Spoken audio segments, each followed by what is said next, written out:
I watched the video. I don't remember seeing that. Oh, yeah. We're going to start our meeting. We have a quorum. Special day today. First thing is approval of the minutes. Motion to approve. Second. Okay, all those in favor? Aye. All those against? All right, so moved. Do we need to, is there an agenda? The agenda is just the interview, right? But we still need to approve that, or? Yeah, we what's the- Yeah. Okay. Okay, so approval of the agenda. All those in favor? Aye. Aye. Second, all those approve, nay, okay, so moved, sorry. I haven't had my tea yet. Yep. Communications, there's none. Old business. Discussion with possible action to review the 3 final applicants for WPS Foundation sculpture to determine the finalists. So Laura, do we start? Yep, so we're gonna have 3 applicants today. And then in your packets that I gave you, basically there's gonna be this kind of questionnaire, question form, as well as a set of interview questions. You can follow the questions, you can ask different questions. It's just kind of a space where you can write notes to yourself. And then after the interviews, if you could fill out these project review forms, it's just kind of those scores that don't really mean anything, but. I'm gonna get a drink of water. Yep. Good point.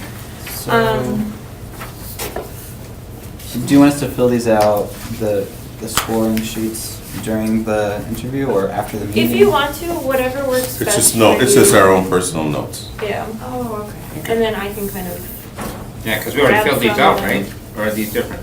Oh, no. yeah, they are different Yeah, questions I was now. gonna say they're different. So there is a backside to it as well.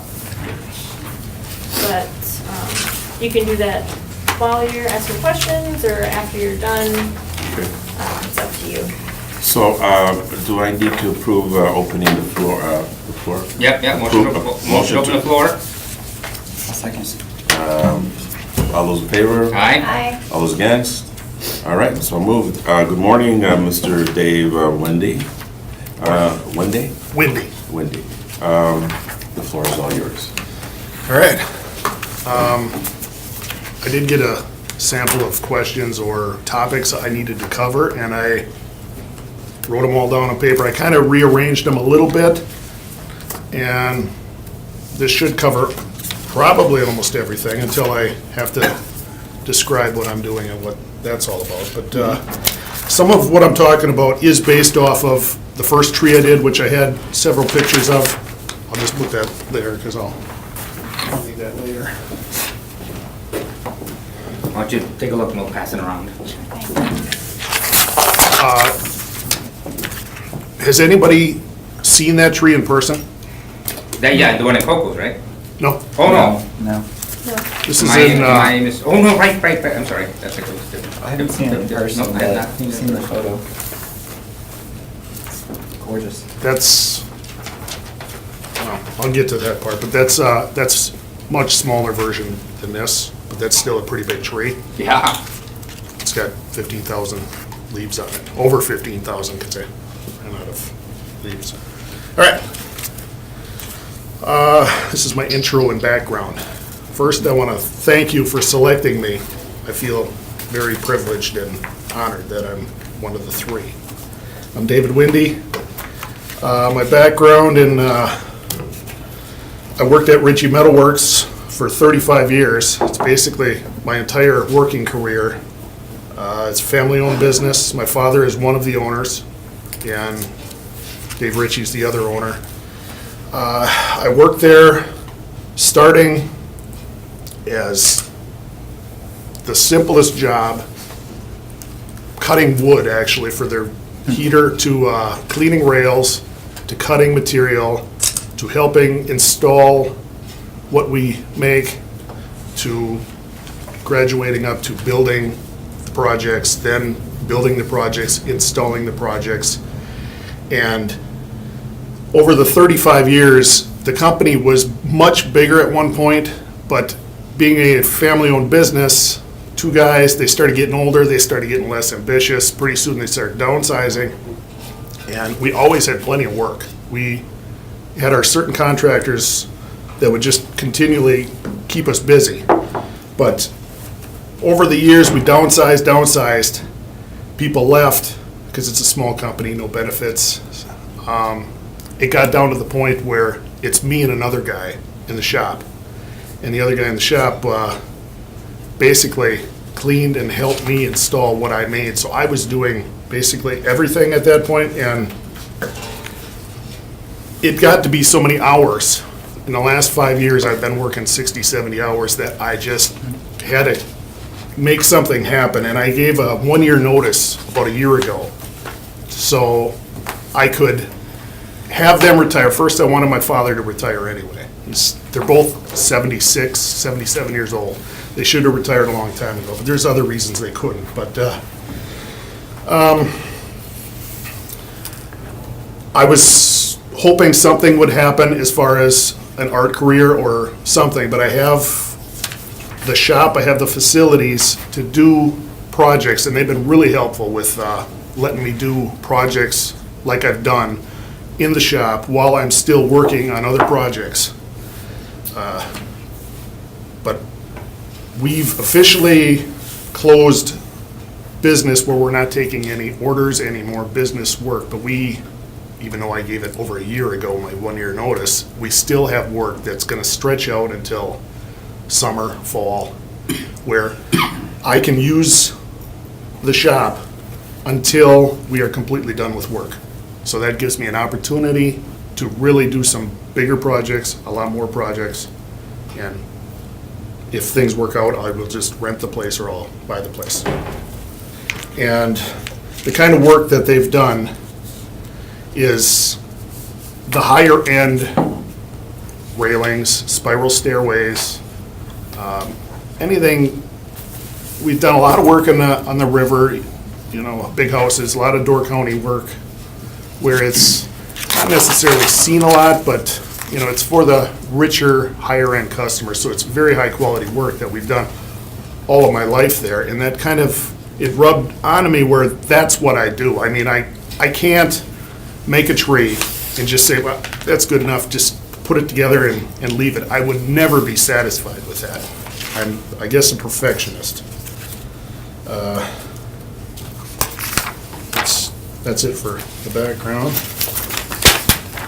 Now, my inspiration for being an artist, being for this piece, it's kind of combined in here.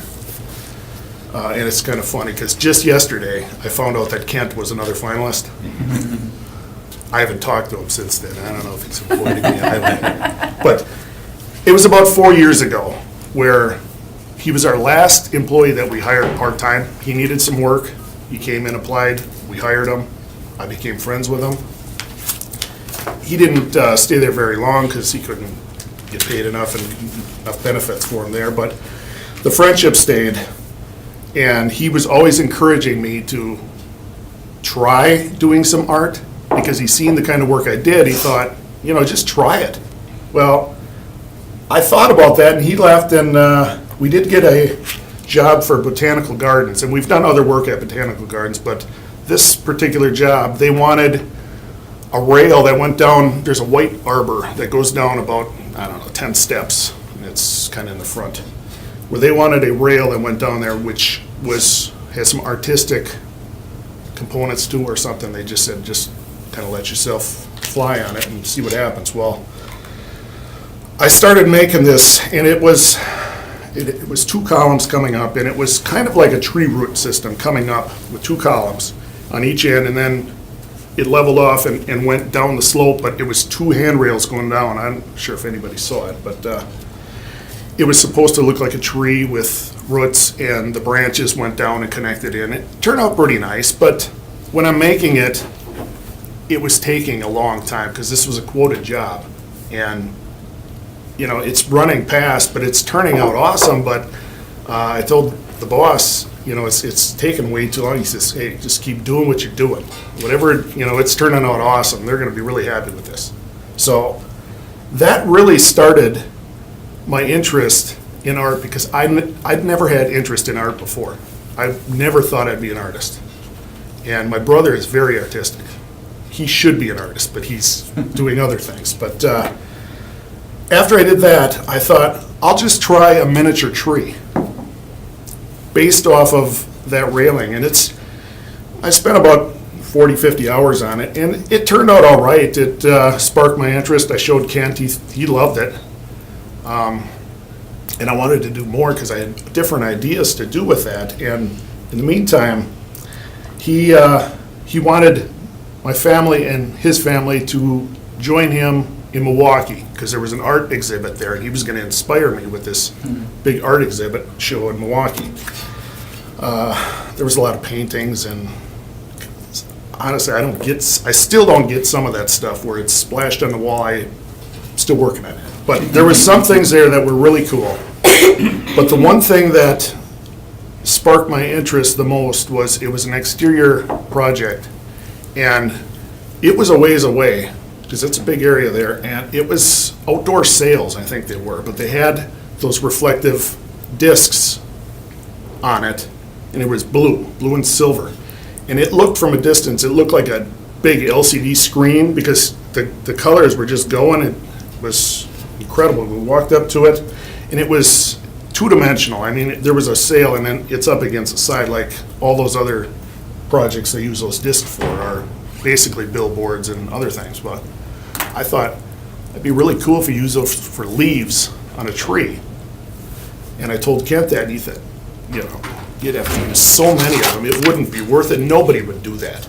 I took that as a challenge, but I didn't do it right away. I did 3 other small trees after that, each one progressively changing and getting better, and until I was really happy with it. The last one, I can't do it any better. I mean, they're kind of a pain in the butt to make because they're so small, and this I just quickly whipped together. But after the trees, I started making, I wanted to know if I could make something besides that. Trees do anything. I mean, it's pretty simple to make a tree where, you know, it can just shoot out in different directions and just make it look natural. But doing something else, challenging myself to try a shape of a body. So I tried a dragon, and there's no set picture of a dragon. You just have to get the symmetry right. And my first try, it turned out pretty good. I mean, it's nothing I'm extremely proud of, but for a first time attempt at a body shape, it worked good. So after that, I moved on to other things, and it got gradually better and better. I did the Philly, which turned out really good. Right now, I'm working on, and this is a big project, but it's a aluminum, made out of aluminum, but it's a elephant balancing on a beach ball, just on 2 legs, so the back legs are out like that. But it's graduated up to that point. Backing up a little bit before the elephant. Kent told me about the Rotating Arts program, and he said, Dave, you got to do something. Just, I'm on this challenge here. Whip something together. Just take 40 hours, it's less than 40 hours, just whip something together. I can't do that. I'm not going to do that. If that's my first piece that the world is going to see, this is what Dave Windy can do, I am not going to just whip something together. So I just kind of said, yeah, I'll do something. Well, I wasn't telling him, but I was starting to make that tree. That you wrote? Yeah. Yeah.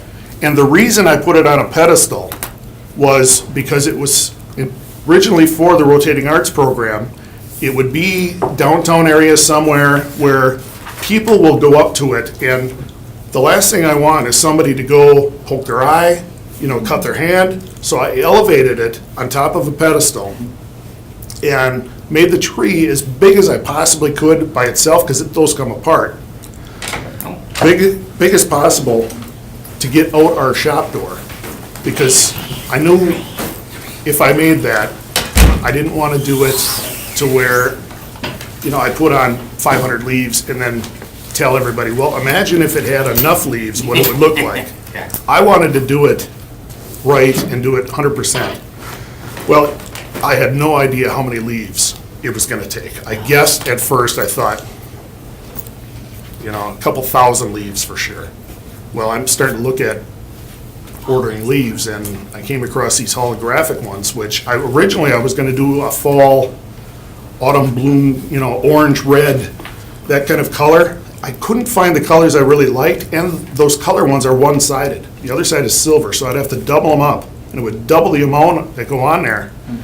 I found these, and it caught my eye because it gets all the colors. It's not a natural thing, but one thing that Kent kind of engraved in my head was everything doesn't always have to be perfect and exactly the way with art. You can make a tree and it can have, Black leaves. yeah, it's just gotta fit, it's gotta be beautiful. So I ran out of leaves. I ordered 10,000 leaves. I thought, I got a deal on 10,000, that'll be plenty. Maybe I'll make something after that with them. I'm starting to make it. When I'm making it, you go with a certain density of leaves, and you start with that. You can't just all of a sudden start backing off. I ran out of leaves. I got down to 2/3 of it done, and I ran out of leaves. I had to order more. They back ordered them. It took a month to get them. And at this point, I met with Kent, and I showed him it, and he told me about the Wisconsin Public Service Foundation project, and I thought immediately, this is something I would like, not this one, but I want to make something better than this one for that. So I didn't want to give this one to the Rotating Arts Program. I put it in front of our shop, which is on Double P, heading out of De Pere. I think it's South Broadway also, they call it. But we put it out there. Actually, when I was half done with it, I had to get it out of the shop because it was taking up a huge chunk of our area, and I had to wait. That's when I figured I'll make another project. I made Pure Energy based off of the effect that gives. But I was pulling it out when it was half finished, didn't get it out the door yet, and somebody stopped and said, "What is that? That's beautiful. What is that?" I'm like, "It's not finished yet, and it's not even out the door. Let me move it out the door and you can see it better." Well, I put it around the back of the shop so nobody could see, because I didn't want people to see it because it wasn't finished. I wasn't happy with it. It wasn't done.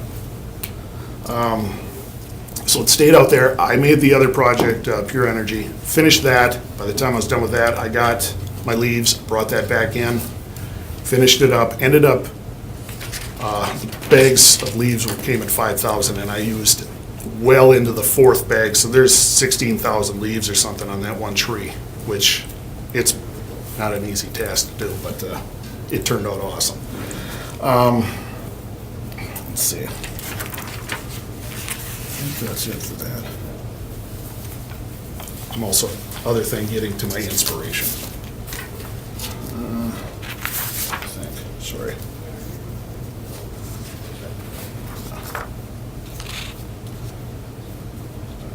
I'll do this one first. This is why the piece was submitted. There's also a little inspiration here. When I first started this, I was honest to Kent, and I'll be honest to you guys, I did not think I'd be an artist.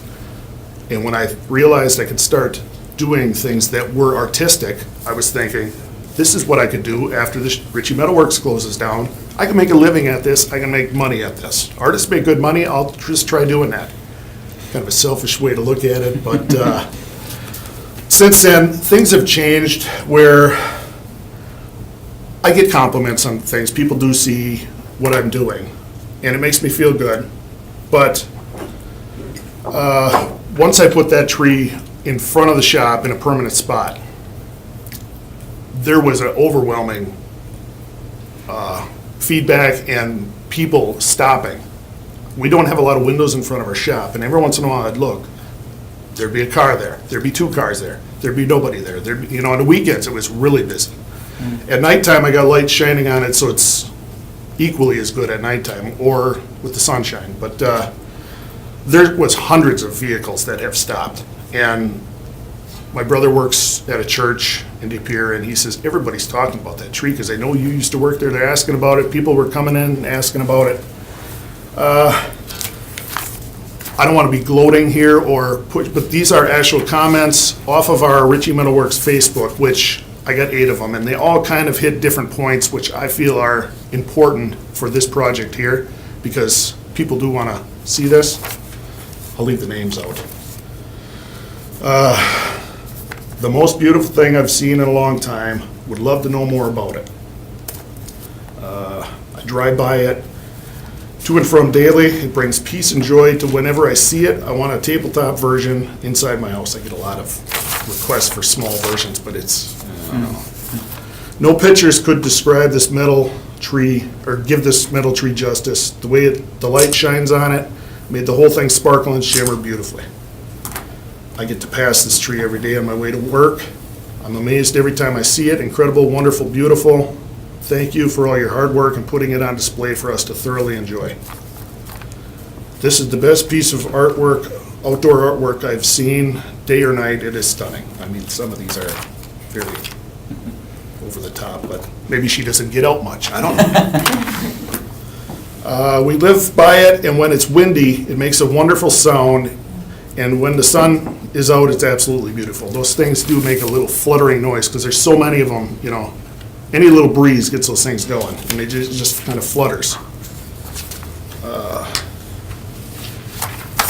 The last one is my favorite, and I should have had a picture of this, but the beginning is kind of the same thing. But hello, I'm curious on the pricing of a smaller tabletop version of this disc tree you have displayed out front of your business, if it's possible. My now fiance proposed to me in front of it, and I would love something to always remember a special moment by. Well, I got people getting proposed to in front of something that I didn't spend all the time I wanted to on it. It's, you know, it feels, I don't want to sound like sissy or nothing, but it fills my heart full of joy when I hear those kind of comments. It's changing me as an artist. I mean, I get why artists, at least this is my version of it, why they get so much enjoyment out of it. It's a passion. It's letting other people enjoy what you're making. That was a big thing, especially the proposal. I mean, there's a lot more, but most of them say the same thing. But day or night, as long as the sun is shining, it's reflecting a lot. When the sun isn't shining, it's silver, which is still beautiful, because I've had people stop and they say, I love this tree. Have you seen it when the sun is shining? No. But that's when it's doing its real thing. So they come back and bring somebody else, and then they see it when the sun is shining. There's always somebody else there taking pictures and videos. And that tree, the entire height of the entire tree with the pedestal is 13 feet. What I'm proposing with this one, from top of tree to the end of the branches, because the branches still need to be up in the air so people aren't scratching themselves, that will be 14, 15 feet. So that alone will be taller than that entire thing. So this is going to be a big expression of that. I mean, that is awesome to begin with, but it's going to multiply it many times. And I think the shape of this, too, is a much better shape. The hanging down willow look.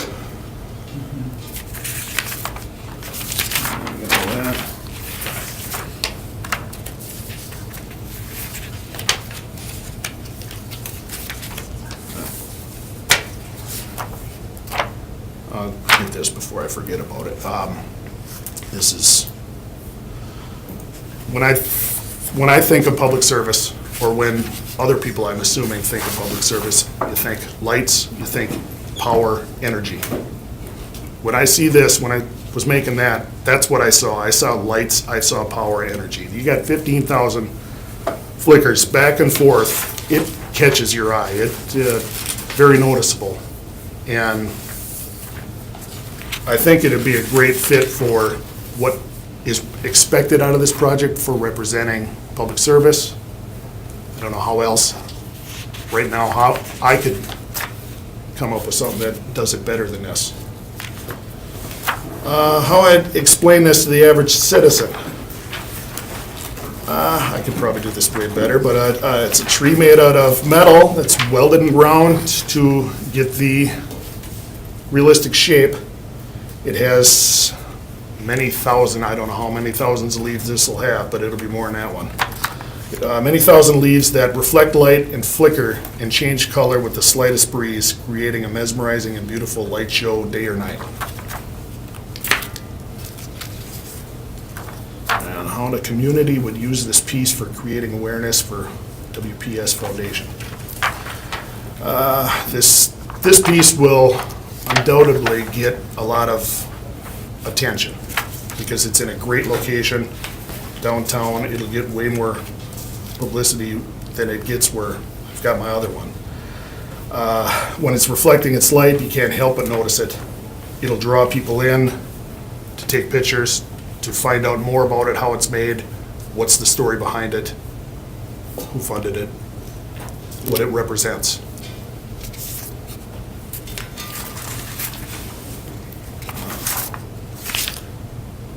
I'll go over the logistics, and then, because I think we're really going to get involved with explaining and discussing the actual thing. Logistics, how will it age? If it's made out of stainless steel, it is very thick at the bottom. It's not just, paper thin at the bottom. There's multiple pieces put together. Actually, inside the entire tree, there's a structural member that goes up. This will be way stronger than a normal tree, that is 100% sure. But as far as it failing ever, I overbuild everything and I know it won't fail ever. The one thing I am concerned about is vandalism from crazy drunk people, which they're gonna try. If something's there, they're eventually gonna mess with it. That's why I want the branches elevated to a point I can't go, 12 feet high. It's gonna ruin the tree. But realistically, I'm a tall guy. If I reached right here, I couldn't touch it. But right here, yeah, if I jump, I could try to get it. If I put something on my shoulders, they could be plucking leaves off, but there's only so much I can do.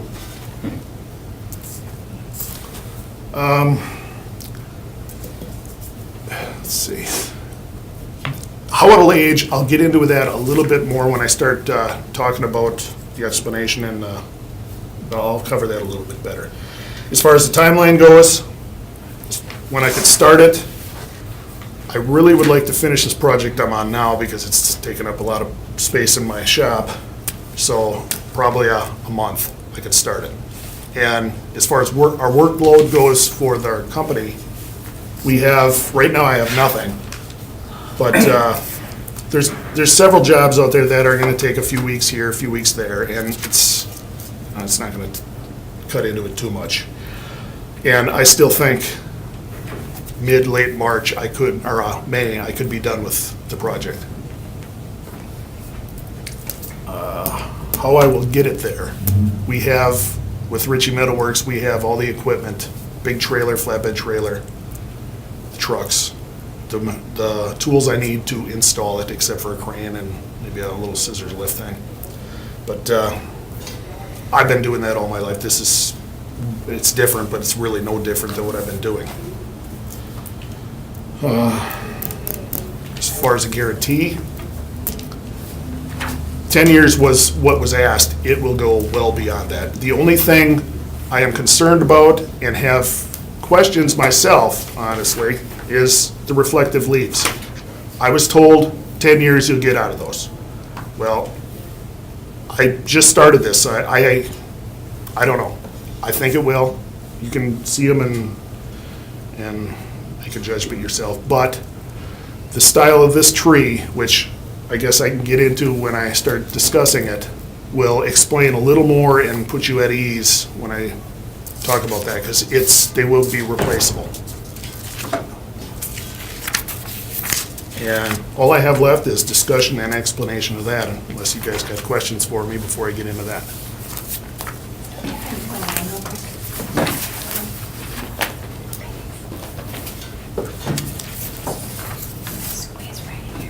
Maybe we can save our questions till after we finish. Yeah, this might cover most of them. Yeah, go for it.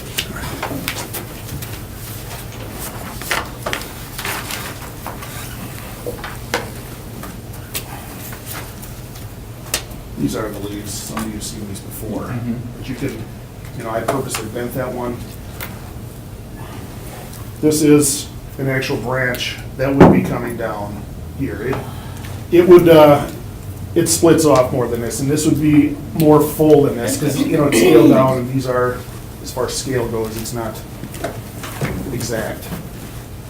But this is stainless steel, which is what I'd use, 3/16 or 1/4 inch at the final ends. And stainless steel nails. You guys can try ripping these off. That'll be another concern that you have. They're gonna fly off. I was a little concerned myself, yes. I'm just listening. I was a little concerned myself because, if I make a huge project like this and then, every once in a while there's leaves falling off, that's not gonna reflect good on me either. But when I started this with the steel, that tree is all steel, 100% all steel. And I knew when I made that look at that a little bit. When I made this tree, it's the same exact thing as this, just out of steel. And I knew the steel would rust because I wanted that color. And that is an option for this tree. But it rusts, and when the branches go up like this and then come down, and it's made out of steel, the rust kind of bleeds down and then bleeds down the nail and it bleeds onto here. And after this was sitting outside a month, I'm looking, and it's all orange. I mean, there is rust residue on there. And I thought, I don't like this. This is not going to be good. Well, the sun came out, and I couldn't even tell there was any residue on there at all. You go by this thing, and you go up close to it, and you can see it. But as far as it affecting it right now, I'm sure over long term, it can't be good for it. It's plastic, but it's metallized plastic with, I don't know how they make it, but it's very rigid, strong. It's a little flexible. When these do go on, it kind of stretches and goes on there. I was concerned about them coming off. So I made a sample piece. Well, this was sitting outside, I've lost nothing. No leaves at all have come off it. And there's been some strong winds, but I still wasn't satisfied. I made a sample, and I have a video of it on my phone if you guys really want to see it. But I took a leaf blower. I thought those are supposed to have 150, 200 mile wind speed at the end of these things. I had it there. It was like I was going like this to it. It wasn't doing it. So I took our air compressor, which we have a 150 gallon air compressor, 130, 40 PSI, and I put it on a wand. And I thought, I can always take a second video if I start blowing these off. I don't want to show you guys that. But I took it and I blew it.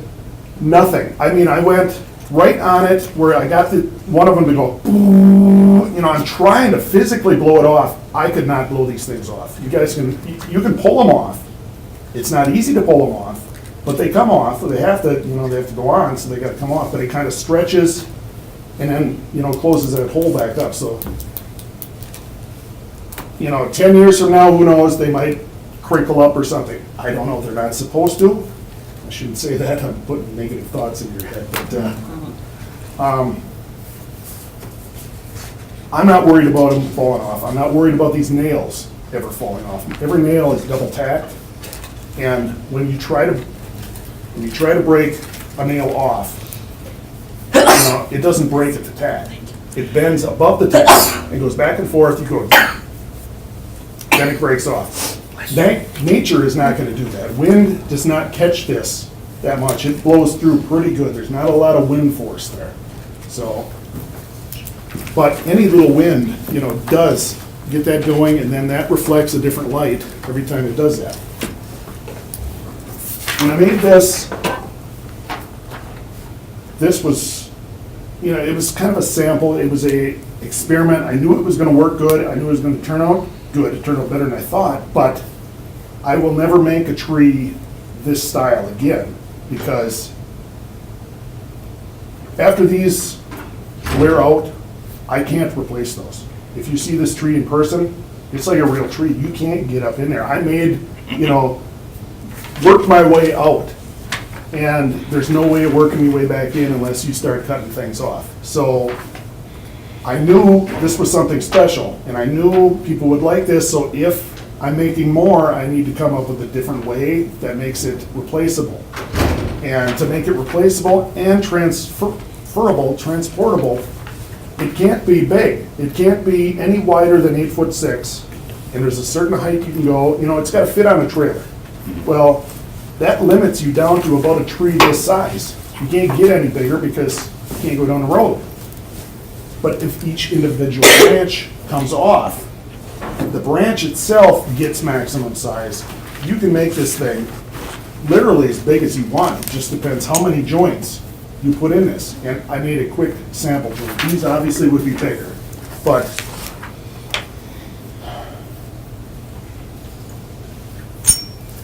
would be similar to this. Different sizes where there's a pipe sleeve. There's somewhat of a groove there. Slides on. I can get this, you know, much tighter and much better, but, you know, realistically, these are all gonna be set vertically or somewhat vertically. They're never gonna blow up and out, but having some kind of fastener, you know, in there, it locks it in tight. This would be made out of stainless steel and gooped up with anti-seize, and, you know, it could be replaceable in 10 years or so. And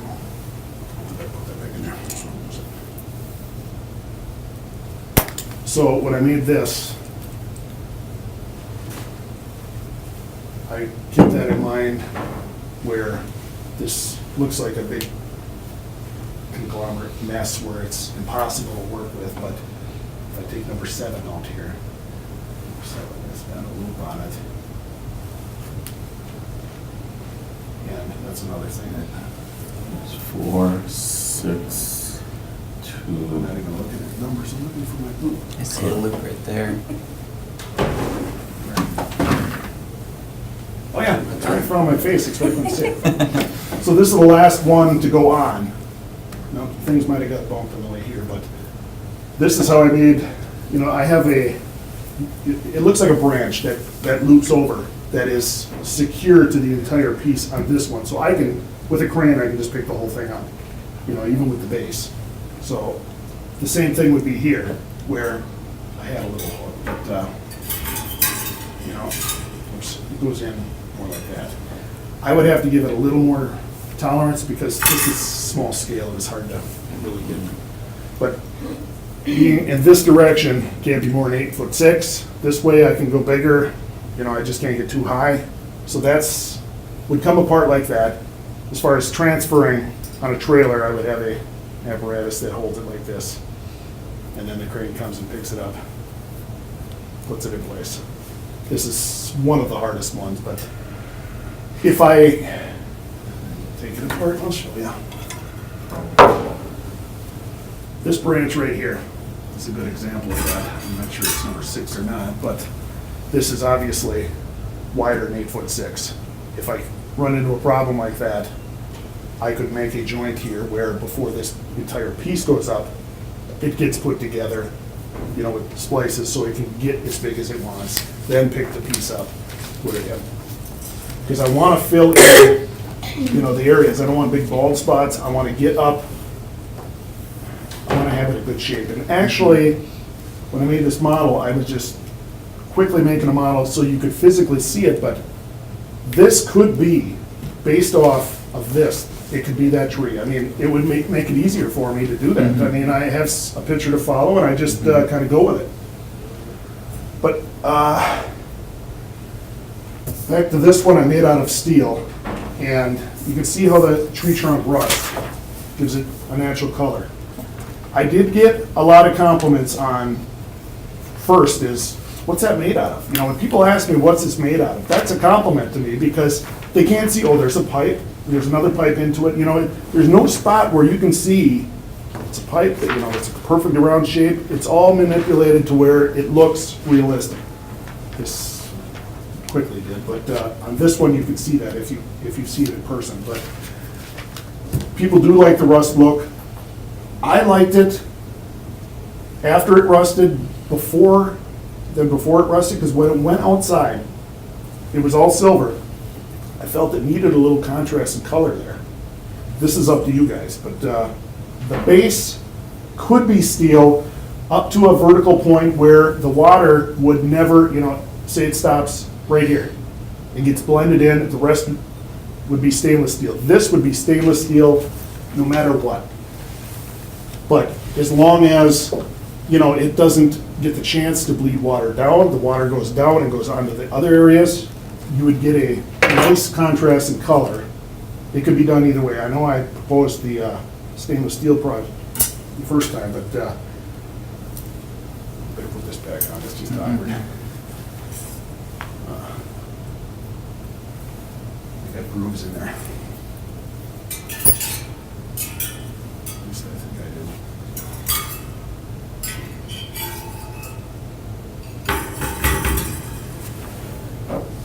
Oh. The trunk itself, I can get a lot of detail and a lot of texture. That was quickly done, but on smaller versions, even on this one, I didn't spend a lot of time on this one. And this one is sitting on a pedestal where the roots kind of wrap down and hang down, like you grab the tree and slammed it down on top of the pedestal. I could do a much better job, and I will do a much better job, because this obviously could be a really big deal for me as far as my art career, and I am going to do the best possible project I can do. Hello. Hello. As far as location of the project,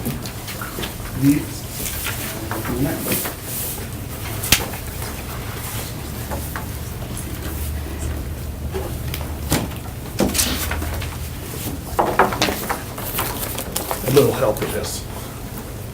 But this is the actual site as it is right now. There's a problem with this site.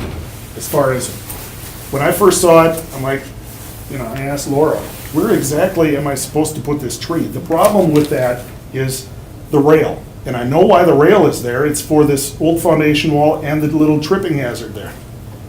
Like, if I do this, that's gotta go, no matter what.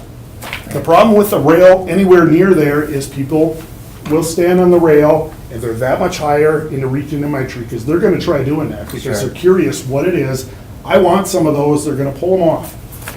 So it's gotta be up high enough that they can't do that, but not have a rail or some other obstruction there. This is an eyesore too. It really is not an attractive corner with this ugly foundation wall and that rail there. Originally, when I applied for this and drew up what I was gonna do, I was thinking, what's the quickest, easiest, cheapest thing for me to do to get my sculpture here? And it was eliminate the rail, build the tree kind of into and around this foundation wall end that will eliminate the fall-off area, but it doesn't eliminate the tripping hazard. That's still there. People are gonna be like this, walking around, they're gonna trip. I don't want people to get hurt by this or because of this. So that was the reason, one of the reasons I went with 100% stainless steel, because it would be sitting directly on the concrete, and when steel runs down, pretty soon you'll have a ring on the concrete that's rust colored. It's gonna take away from everything. It's gonna. Sure. So I thought, I won't do that. Well, I came up with a solution. There's actually several solutions. One is do what I just said. It's the cheapest, easiest thing, but I can't do that. That's not gonna reflect good on this. It's not gonna reflect good on the entire project when it's finished. I think I got a, very good idea after this one. This is my next cheapest solution, would be eliminate the rail. Off of this side of the foundation wall, extend a footing so it makes like a foundation column.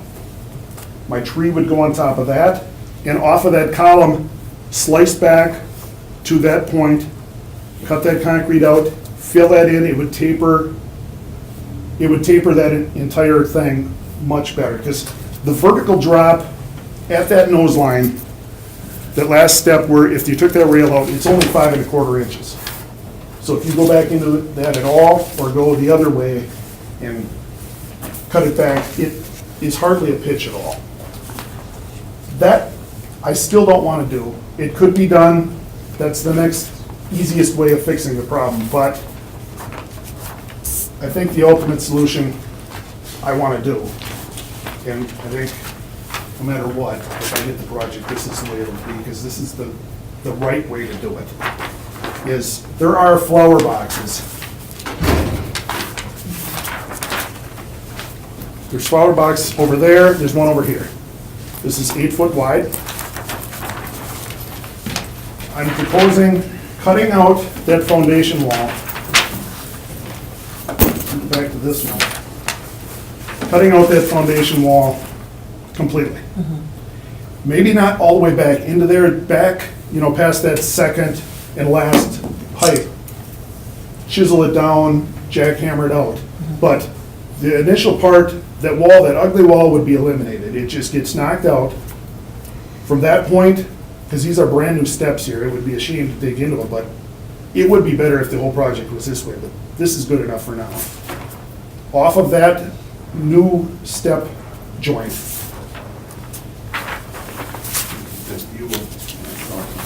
Right here. You would build a flower box that is exactly this width, come up at that point, go back in, come out, it would be about 8 by 8 foot. It's a step up, just exactly like these. It creates a purposeful spot for the street. It looks natural. You could put flowers around it. You could run the wires, because I believe the junction box for the wiring or electrical is directly here. If you walked straight out this door, I think it's right here. Now, if this is done, you still have to deal with that pitch, that little step, because it's 0 inches to about, at this point you're cutting back in, so now you're under 5 inches. Well, from that point to here, which is 8 feet, you take 5 inches by 8 feet and you pitch that, you can barely tell it's a pitch at all. But it does pitch, so the water will flow out, it won't get trapped there. So, I think this will make that corner the most attractive corner, especially when it's done in Green Bay, other than an eyesore with that rail. That rail really has to go no matter, I don't know how anybody is gonna really deal with that and deal with the tripping hazard. There is a step rail that was there. This straight rail could be eliminated completely because I'm eliminating it, but this step rail could be moved.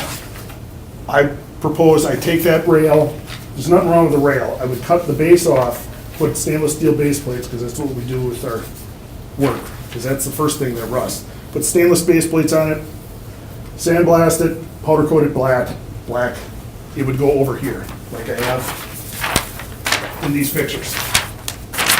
And I could potentially make another one for these 2 steps. You don't legally need one for 2 steps, but it kind of evens out the look. And it's nothing for me to make a pipe rail handrail and mount it properly, because that's what I've been doing for my whole life. Should we save some time for questions? So we have about 10 Oh, minutes. sorry. That's okay. Who's next, Kent? You can wait. Maybe you can help me haul stuff out first. I don't know if anyone has any questions. A lot was covered. I guess I have one question, if it's okay. How are the lights going to be? Are the lights going to be coming through the branches, or is it kind of an uplighting? These represent my lights. It doesn't have to be there. If this is made and when they're making this, they can run the wires. There'd be a footing in the dead center for my tree to sit on. But the wire lighting could be run into there, and whatever lights I had, I intended on, shining up. And they could be fastened actually to the inside, inside of the concrete and set back in. I can make brackets or whatever needs to happen there, but I intended on shining up. There's a lot of light there from the city to begin with, which if I had no lights at all, there's a street light, over here, it would be enough, but I really want this thing to be turned on 100% at nighttime. In the daytime, we have problems with buildings, which there's nothing we can do about. It's only gonna get so much sunshine, but even when there's no sunshine, it's still an attractive silvery leaf look. So that answers the lighting. As far as doing the right thing with the flower box, that's gonna cost a chunk of money. I'm not sure how much that's gonna cost. You gotta first do a lot of cutting out. If it costs enough, it's gonna start taking away from this a little bit. Something has to give there. So, maybe the city could help with that a little bit or something, Are but we that's a building- question for later. If Are I we even, building site prep into the project? it was, but I think this is going a little beyond what Sure. I was Yeah. intending. I mean, I could go back to, the original and just get rid of the rail and fix that pitch and just put a column there. But this could have, like those grasses and it could really be natural. It'll look like it fits in. At first, I came to the site and I looked at it, I'm like, I don't know how I'm gonna deal with that. I mean, spend $20,000-$30,000 fixing all this concrete, I'm not gonna have that much for, and then I came up with this idea, I had my dad on the computer, do this, because I can't do this, but I think it's an excellent solution to the problem. Even Yeah. if this doesn't go there, I think that should happen. Yeah. Say we do need to replace several of these in Oh, yeah. 5 years or so. Could you give us sort of a ballpark cost estimate I- on what that might be? I kind of did in my proposal. Some of those numbers, I'm sure, are way off. I apologize for all the problems I had with emailing and stuff, but I'm not a very techie guy, but, Yeah, 4,000 after 10 years for leaves? Yeah, I- Okay.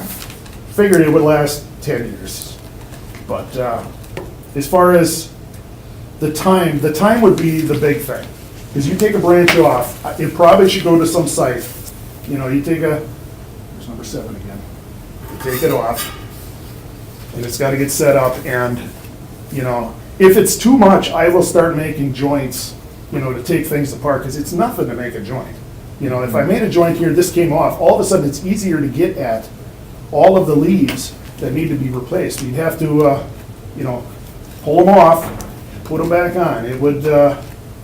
It'll take time. It's something I don't want to do. I could be involved in it. I could be initially involved in it, for the taking apart and putting back together and explaining what needs to happen, but, there could be much cheaper people to replace leaves than me. And as far as leaves go, these are 10, 12 cents a piece. So as far as how many will be on here, I'm gonna guess and it'll be off, I guarantee it. I guessed on this other tree and I was almost 50% off, but I'm guessing 30,000 leaves. So it's gonna take a long time to replace them. But once you replace them, if it's made out of stainless, even if it's made out of steel, it's basically, you're gonna have a new sculpture. Again, it will last another 10 years because these are not gonna fail. This will last decades. I don't even see how, something will happen, they'll do reconstruction or something, they'll have to move. If this was made out of steel, that's another proposal I got, because it could go either way. You'd get that color contrast with the trunk. I just want to ease your mind on rusting if it was steel. This, when it's finished, is so thick. Even if it was all steel, it would take decades and decades to rust through. Even if it rusted through, the internal parts, which are the most structural members, the skin all kind of gets tied to it. But rails and pipes and columns rust out mainly because you have a pipe that goes down to the ground, water gets inside, it runs down to the bottom, and there may be a hole down there, but eventually the rust from the inside just keeps falling down, it clogs the hole up, fills up with water, water sits there, and it just rusts from the inside out and it just eats through. You see that in railings and other things. This has a flow through where the water will not sit anywhere in there. It flows through the foundation, won't completely cover it up. It's hollow underneath for another thing where I could spray epoxy primer on it, just coat the entire bottom, not the outside, the inside, and that gives it a 10-year head start. I would Is steel less expensive? Yeah, So that a would little really easier to cost- work with. You get So much that more would of a help trade. offset maybe the. Yeah, that would help offset the planter box. And is there any problem with people if they want to touch it or anything, if it's As rusted? far as they touch it, no. They can touch it. It's rough, but it's not gonna be too rough that you cut yourself on, like a tree bark. And if, Yep, you know, you could check out that other one, it's gonna be basically the same thing. This is a little smoother because I brought it here and I power brushed it, I didn't want to get cut. So this is a little shinier than what it'll end up being. Any other questions for Dave? Oh, I have a couple quick questions. How far is it to the branch, and can people climb up the rest of Yeah. your structure? It's another issue. I figured about 8 foot, 8'6" to where these hang down. And that is, these joints could be, you know, moved up to here, or this could be stretched right here vertically to get this up. But at some point, it does need to branch off, and I don't know, I can only do so much, but at some point, I guess, you know, if it's in a flower box, for sure, it's gonna help people stay out of there. There still will be drunk idiots trying to do it, but, you know, and, snow removal, if you have like a snow removal truck or snow blower, Yeah. that needs to go underneath here, so I don't wanna, I need to know what height we come up with, and that could be adjusted. Just one more quick question. What if somebody tries to swing on this? Will that be a problem? They shouldn't be able to touch these. They should Because not they're be- gonna be up, Not even if they're on their shoulders, like you mentioned. if they swing on it, you know, you're grabbing onto this. It's gonna hurt. It's gonna hurt. Okay. I mean, it's not razor sharp, but, Like, you know, I don't know how else to make it. I mean, this is the only way I know how to make I it. love how you're putting it together. I just wanted to cover Yeah. those couple of silly questions. You just gotta get it up high enough so people, without really trying hard, can't touch it. Thank you. As the bell tolls. It tolls for thee. Dave, thank you. you. Amazing presentation, thank you. Yeah. It was my first, well, no, really my second. Do we need to close the floor and reopen it each time? No. No. We just keep- Yep. Yep. Keep going. Okay. There'll be Sorry. second today and then coming up with the finalists Yep. by today. Okay. So. All right. A good time for bathroom run. I can give her that. No. I'm gonna pass it on to you. I'm actually not going to stay here, I just wanted to see his. Okay. You can stay. Okay, is there anything you need me to do down there? or- No, no, I'm not going to stay sitting here. Oh, okay. I just wanted to see his. Yeah. You're not gonna stay sitting here? No. We just have them today, so I didn't need to shower this morning? Email later today. Hopefully if everything gets. You never need to pretty yourself. Another Yeah. day. It doesn't matter, I'm just curious. It'll be sometime this week, definitely. Okay, Yeah. thank you. Yep, thanks. Yeah, Thanks, Dave, that was awesome. Thank you very, very much. I certainly hope if you don't make the cut, we can find this somewhere else in the city with other funds. I mean, it, Well, Botanical Gardens showed some interest, City of De Pere was by. well, I don't care about the pier. I'm more Yeah. Green Bay. I want Green Bay. I want to be Green Bay somewhere. Everything.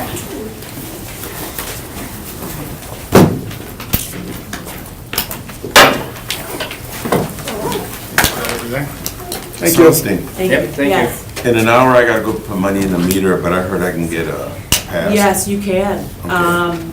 Do you need, I need to go. you need to go. Does anybody else? Where's the need baby? Thanks. a- Daycare? You're breaking my heart.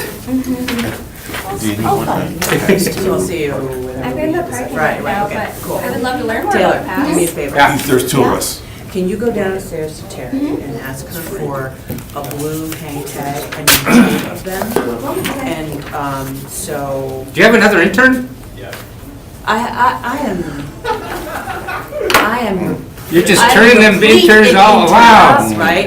No, so Taylor. No, forget it. No, okay. No, come in. Was Come with in, me come the in. summer. This is Taylor Ambrosius. Hi, Taylor. She was with me in the summer, and she is such a masochist. She came back from her winter break, Right. right? Wanted to Awesome, help thank out. you. So if you could do that, bring them upstairs, and then, so are your doors open? No, it's okay. We'll take a minute and just, Okay, Yeah. all right, that sounds good. Yeah. Yeah. Now, is there are passes they should have permanently, shouldn't they, that, for Well, commissioners? I mean, well, for they what- should, don't you have them? no, we weren't given any. Oh, okay, so that's a whole Is different that process. something I was supposed to do? Because I don't know about that. Oh, This would've been okay. before you. Am I? Can't you I don't know. have your, For you. I didn't know either. hang tag still? Yeah, my blue ones? Yes. But it's expired, but I keep using it, it's working. Okay, well, for today, do you need a hang tag? I do, yeah. But it keeps working. It keeps working. Okay, yeah. all right. Beth? I use my county one. Got it, okay.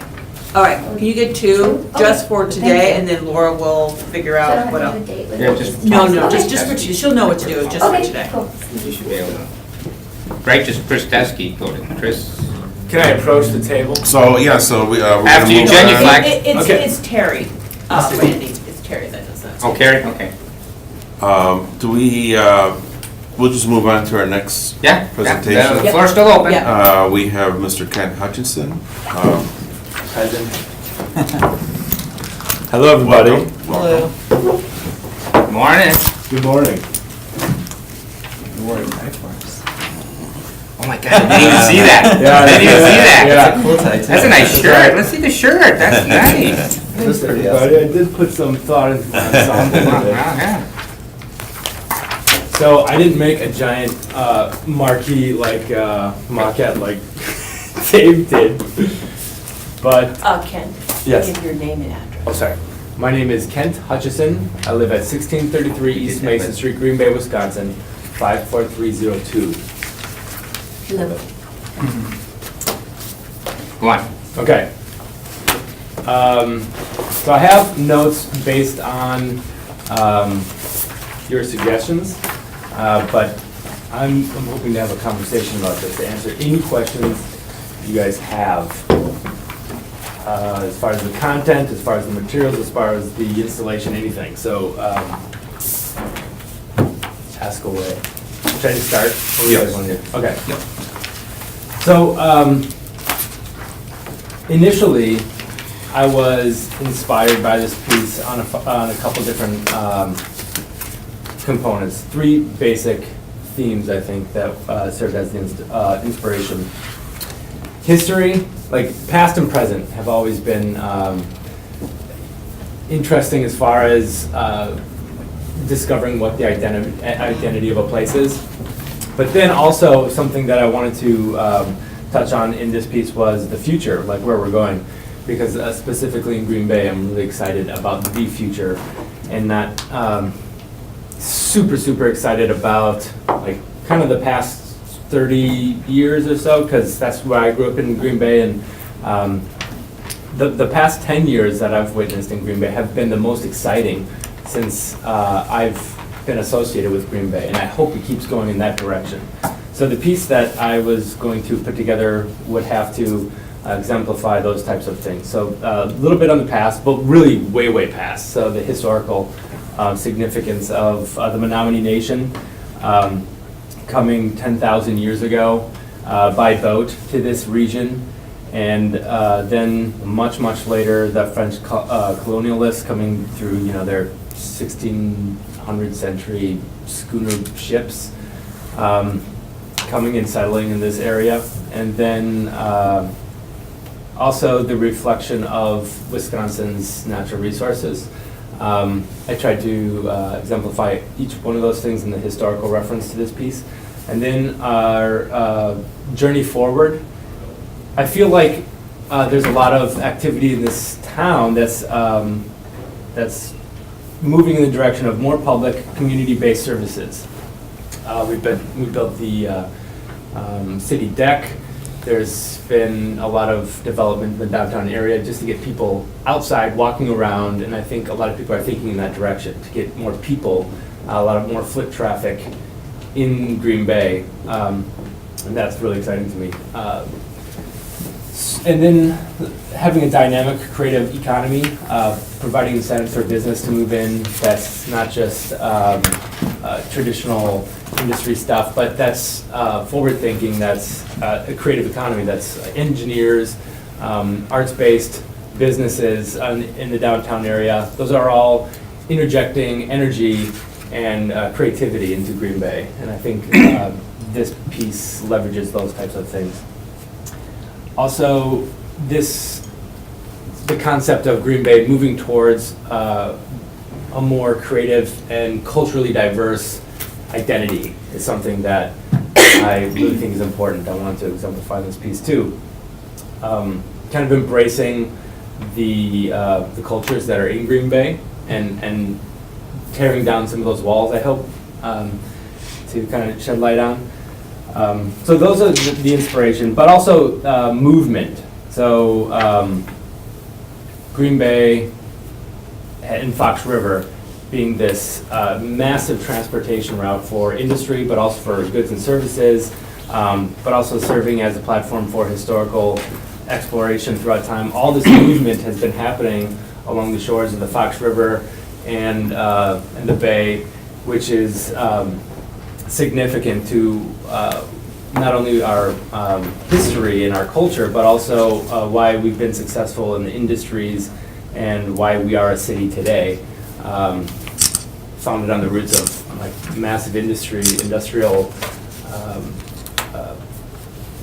businesses and things of that nature. It's been movement, and also water itself is always moving. It's never still. It's always in flux. It's freezing, it's thawing, it's waves.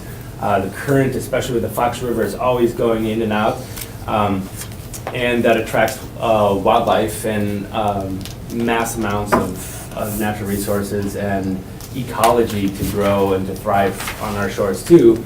And with this Fox River Reclamation Project that is, I think, nearing completion or completed, it's a $600 million project, I think even more than that now. We've reevaluated our values in our natural resources and our ecology in this area. We want to create more wildlife and embrace those types of things that are right on our shores. So this theme of movement carries over into that area too. So that's my inspiration in a nutshell, I think. Do you have any questions about that, or where anyone is listening? No. Okay. I can sometimes get a little bit sidetracked and go down some. We'll call you to order. And we basically been saving our questions for the end. Okay. Spill your guts, let her flow. Okay, that's good. It's one of the things of ADD. You know, just kind of go down these rabbit holes and then you forget that you're supposed to. Thank you. So Embark really tries to encapsulate these three themes of history, our journey forward, but also movement. I think those would be the themes for this piece. So in developing why, like why create this piece, I kind of took that down a more philosophical route. On my wall in my studio, I have this. So whenever I start working on a piece, I mean, it's a very basic question, but how does blank affect blank, it says. And so then I try to find as many different adjectives and terms to fill in those spaces. Like art itself, like what are you trying to do with art? Having an art piece in a room is doing what? You have to know your viewer, you have to know the cultural identity, you have to know the environment in order to really understand what that art is going to be doing. So how does art affect the viewer? How does art affect the community? How does art affect the workplace, society, our economy? And it does all these things. And when I'm developing a new piece, I try to answer these questions in order to make it the strongest, most effective piece. So how will a ship affect the community? What will it do? What will it reflect? And it's in answering these questions that I kind of came up with the inspiration. But as far as this piece goes, specifically, why create this piece? To tie together the past, present, and the future, but also to develop this piece that's engaging, that's exciting, that's dynamic, and a piece that's timeless. Like there's artwork, goes in fads, as you know, Beth. In one day, something can be really hot, and everyone wants to see it, and in a couple of years, people want to tear it down. And it's important, for a group like this to recognize that it does go in fades and fads. And when it's in a lull, it doesn't necessarily mean we have to take it down, but we want to kind of steer away from those lulls if possible. So I try to design something that I feel like will be timeless, like the kinetic qualities of the piece, the materials. I think they're going to be relevant and exciting for a very long, long time, and I don't think it's going to be a piece that loses interest. So that's kind of the why I came up with this piece. Background, so myself, I grew up in Green Bay. I've been here for a while, and then I left. I was here for a long, long time, back when, even when Favre was in the Super Bowl '96. We all remember that. So that was my heyday. I'm a big Packer fan back then. Now, I'm not so much a Packer fan. I'm looking at, no, it's the truth. That's I'm sorry. apostasy. But I'm looking at other parts of Green Bay's identity that I want to try to, get to be more prominent, because we have so much more than just the Packers. But I just as a reference, I know a little bit of the history of Green Bay. I know where people are in Green Bay, but I've also traveled a lot. I've lived in Washington, Hawaii, Busan, South Korea, and a little bit in Southeast Asia. And then we came back in 2013 to start a family. My parents still live here, and we needed the help. And it turns out we had more than one kid, so it's really great that we moved back here because they are a big help. And I'm really happy we did also, because I've learned the potential that Green Bay is finally realizing. And it's a really exciting time to be in Green Bay and to have projects like this. And, this is amazing that Green Bay has this opportunity. And I'm so happy about it. And I've had about 5 main studios since graduating in 2006 from Stevens Point with a biology and art degree. I studied biology and then took on art, and really, really fell in love, and that's what I've been doing ever since. I've had an LLC since 2007. It's changed names about 4 times, but it's been the same idea. It's been a sculpture studio where I also do paintings, but I've also done, I still run a tree service, on the side. But art has always been my passion, and specifically, I think the last 10 years, public art. After having visited a lot of different places around the world and seeing how public art has been leveraged in developing a unified identity, and how it's been used not only to leverage art, but how it's leveraged other things like business, and how it's leveraged commerce and those types of things. It's so much more important and integral than I think we give it credit for, public art. And I think it can be used in the fashion to really develop all kinds of stuff, not just sculptures and murals. It can be used and wielded as a major force. So that's why I've gotten into public art, and that's why it's such a huge passion of mine today. So the piece itself, which you can see up there, is called Embark. And how would I explain it to an average person on the street? I would say it's a symbol. It's the symbol for Green Bay. It's a boat. So the sails are pretty easily identifiable on top. It is abstract, but I don't think it takes a huge leap of creativity to recognize that, especially when these things are moving around, that I'm trying to develop sails here.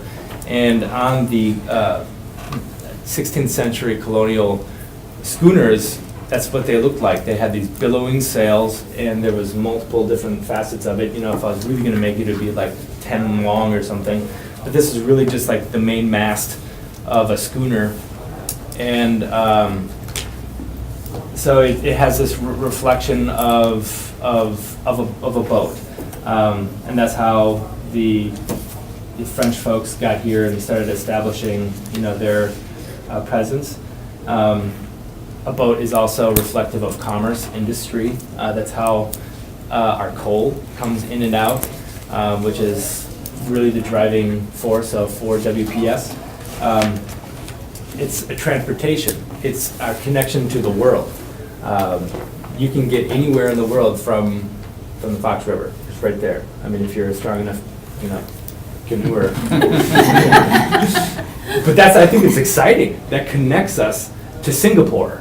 I mean, it makes us this international landmark, and we already have some international identity with the Packers, but we can make that, we can leverage that into something else. I mean, the fact that we're connected to the oceans is pretty remarkable, I think, and we're connected through boats. It's a tree.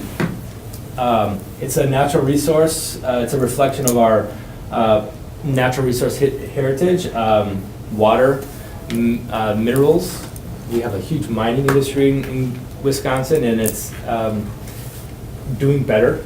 In the past, there's been some problems with our mining industry, but we've made some really good leaps and bounds there. The fact is, we have a lot of minerals here, and we use minerals throughout the world. We need them. So we provide those things, and that's reflected through our natural resources. And timber.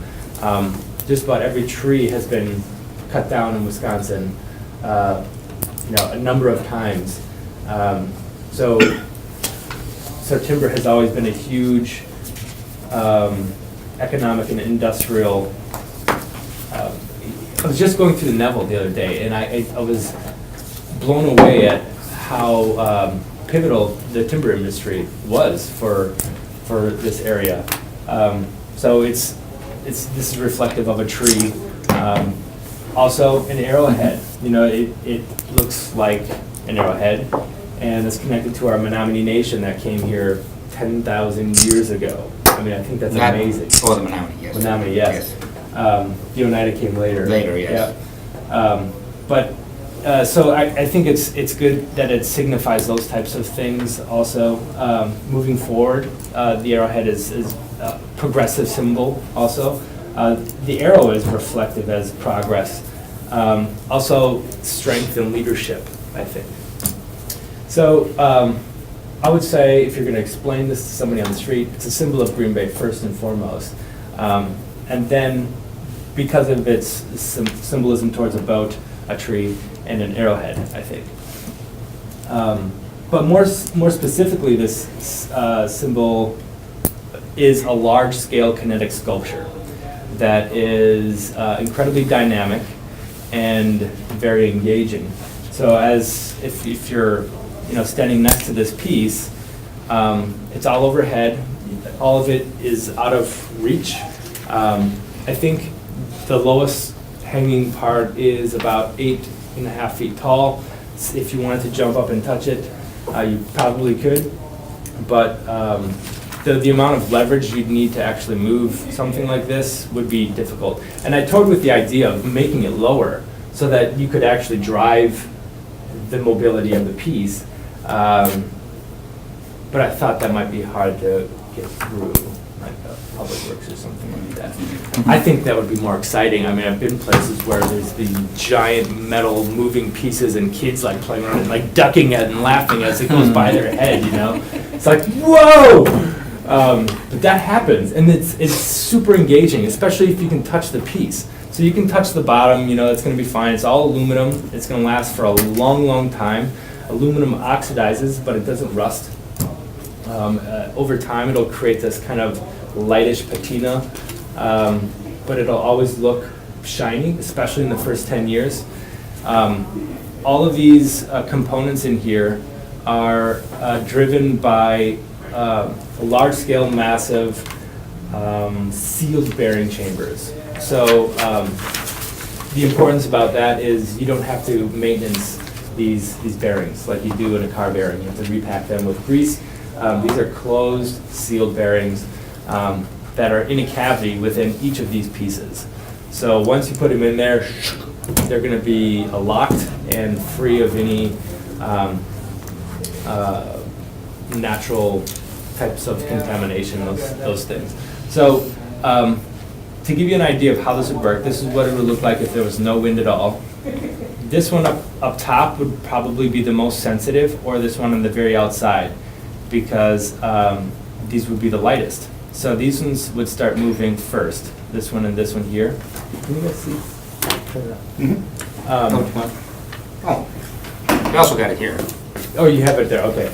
But, so these very outside pieces are the lightest, and so they'd start bobbling around first with a little bit of wind.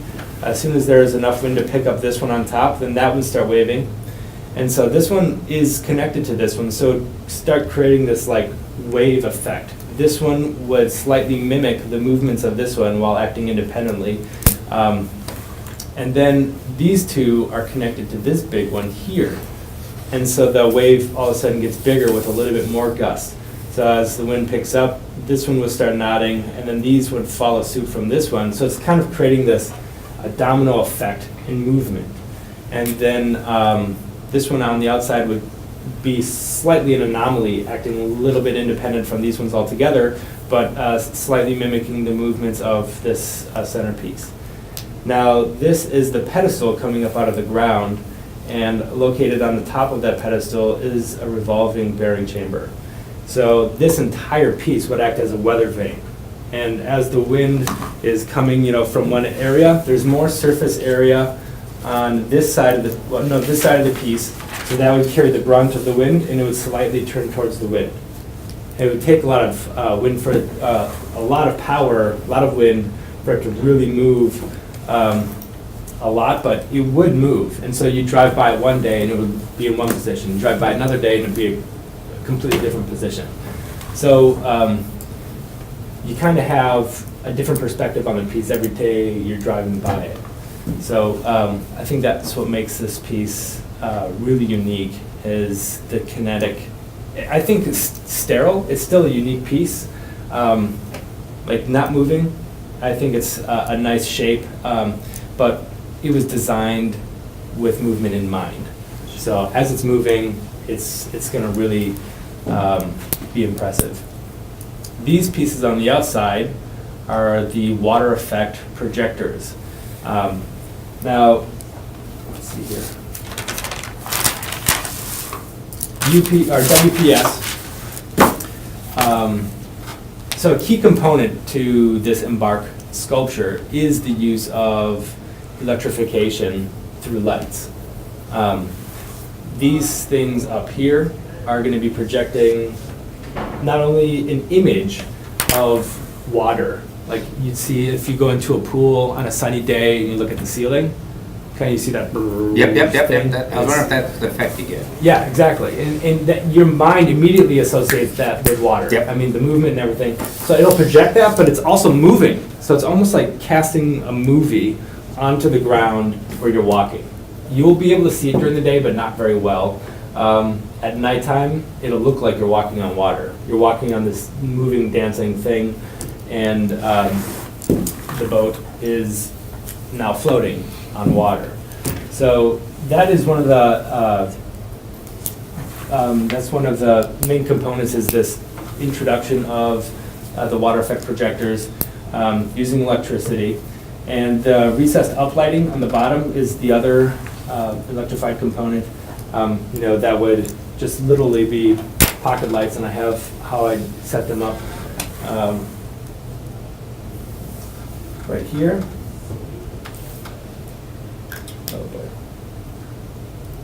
So they're here. There's 1, 2, 3, 4, 5, 6.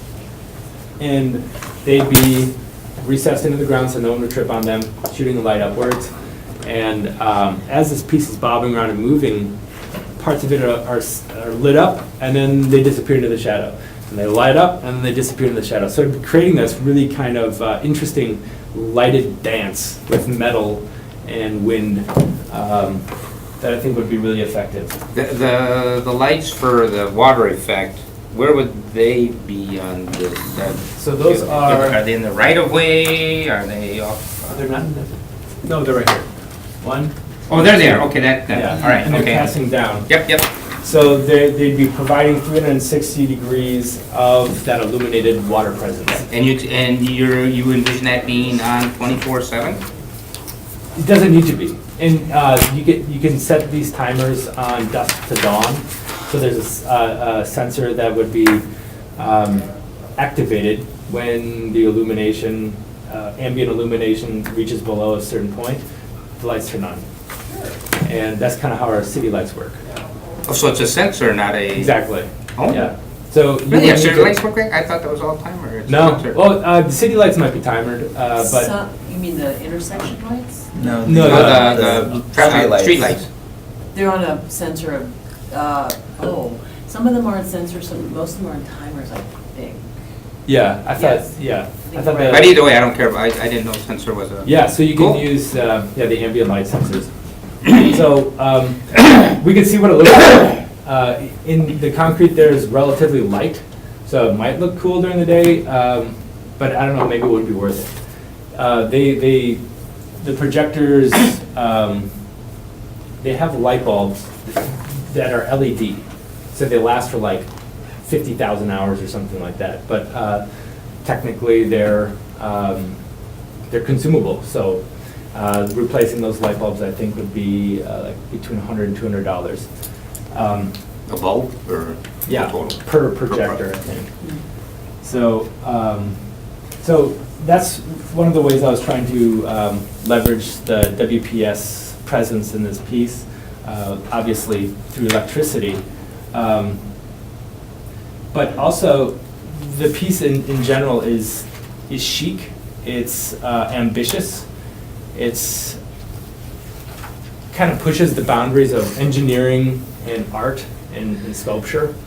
And I think WPS does that also. They're coal and they're gas, but they're also solar, wind, and they've been doing other things, biomass and anaerobic digestion. They've been doing lots of research in those things, and those are cutting edge energy resources that other places are already leveraging, and they're doing them. So they're experimenting with biomass from the CAFO farms around here, so trying to do something with the problematic farming techniques that are going on.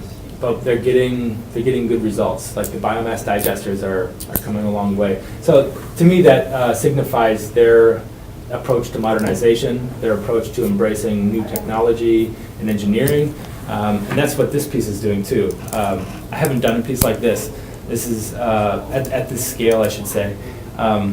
So this is ambitious, but it's also a step step forward. This is a futuristic piece. It's going to be, I think, relevant for a long time.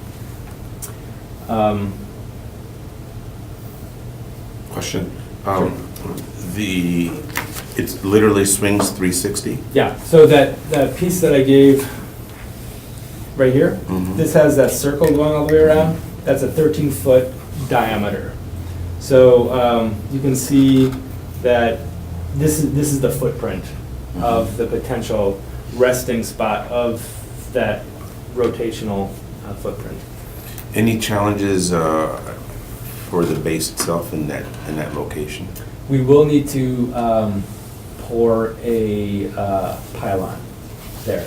Like, I wouldn't feel comfortable to just put this onto the sidewalk. So we would have to pour a foundation. Even with Gorilla Glue? Well, it depends on what grade of Gorilla Glue. But no, I'd want to pour a foundation that went, below the frost line, that had some girth, where we could mount it there and know that this is not good. The problem is, the base itself, there's probably like 3 feet by 2 feet on the bottom there. And so, that's a decent space as you're looking at it this way. But when this thing is taking a shear load, even though it's kinetic, it's going to be able to buckle and really let the shear load off. It's not like a sail. A literal sail takes the shear load as intended to move its leverage forward. This takes it and then moves, so it really releases some of that load. But it's still going to have some load on it. And I think the concrete, I don't know, Celestine, do you know, is the concrete like 5 inches thick on typical sidewalks? Oh, on a sidewalk? No, I don't think it's that. Not even that thick. So like mounting that in there at 4 different points at a footprint of like 3 foot by 2 foot, that's really creating a small location. You okay, Randy? I'm sorry. Yeah. I'm sorry. I just discovered something, and it shocked me. Oh. So we probably would need to put some type of pylon there, like whether if it's 4 sonotubes or whether it's like a conical looking foundation. Engineers would figure that out. And I'm planning on consulting, as you saw in my budget, with professional engineers in mechanical and structural fields. The aging of the piece, as I said before, it's going to be composed entirely out of aluminum, except for the bearing fixtures. They're going to be probably stainless steel, but you won't really see them. The exterior is going to be all aluminum. That doesn't really age. The design, it's another thing to take into consideration is how are these pieces going to age? How are the design going to be? I feel like this is going to last a long time. It's going to be relevant for a long time. I feel like it's timeless. The lighting, there are probably going to be some, I did allocate some funds to a maintenance thing, I think it's called. I don't have it in my budget with me, but I don't, and all the stuff that I, 3,000 in maintenance. yeah, so all the lights that I researched, the pocket lighting, the projectors, they're made they're developed for industrial situations where they're on a lot of the time, and consumables are really easy to replace. So I don't think there's going to be a big problem there either. Obviously, a master electrician would be doing the electrical work. So the timeline for this piece would start in the spring. At some point, I have existing contracts right now that are pushing me to spring at least. And so I could tackle this the spring, summer, and into the fall. I see a realistic installation date as being fall of 2018, fall early winter 2018. Now the only problem with installing it in the winter is I need to have a footprint design, and that would have to be poured in advance just so you're having proper curing and all that stuff. But that would be pretty easy to do. So that's my projected timeline for the piece. As far as a guarantee, I did a little bit of research because I haven't really had to guarantee my work before. And some people are saying you guarantee the materials, if it's kinetic, for like 2 to 3 years. The materials of the actual sculpture you can guarantee longer. But I think I'm just going to guarantee the whole thing for 5. This is what I'm projecting for 5 years, everything. That's natural conditions. Like if someone jumps up there, a car backs up into it or something, that would be considered not natural. So. You haven't seen my driving. That's what I'm saying. I've seen how you walk, and that scares me enough.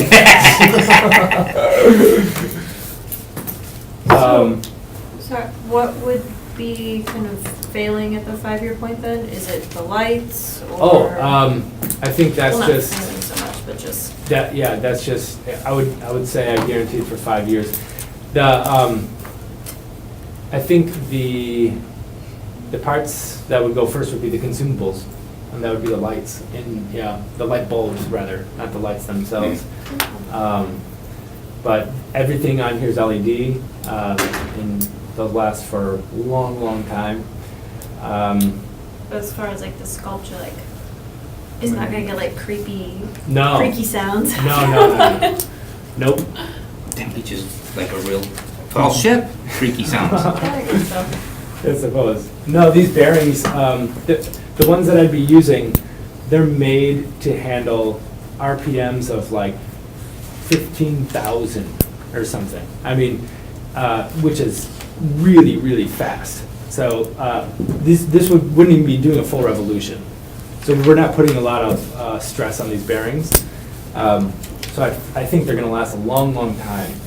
And if you, the last question was, can you guys do maintenance on the piece? Like, of course, and you don't need to contact me, though it might, if something does come up, I'd happily participate in whatever type of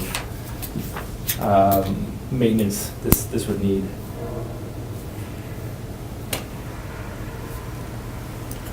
Any questions? Got a couple. How do you see this performing in like crazy high winds? So that's a good point, like if a tornado comes down the street.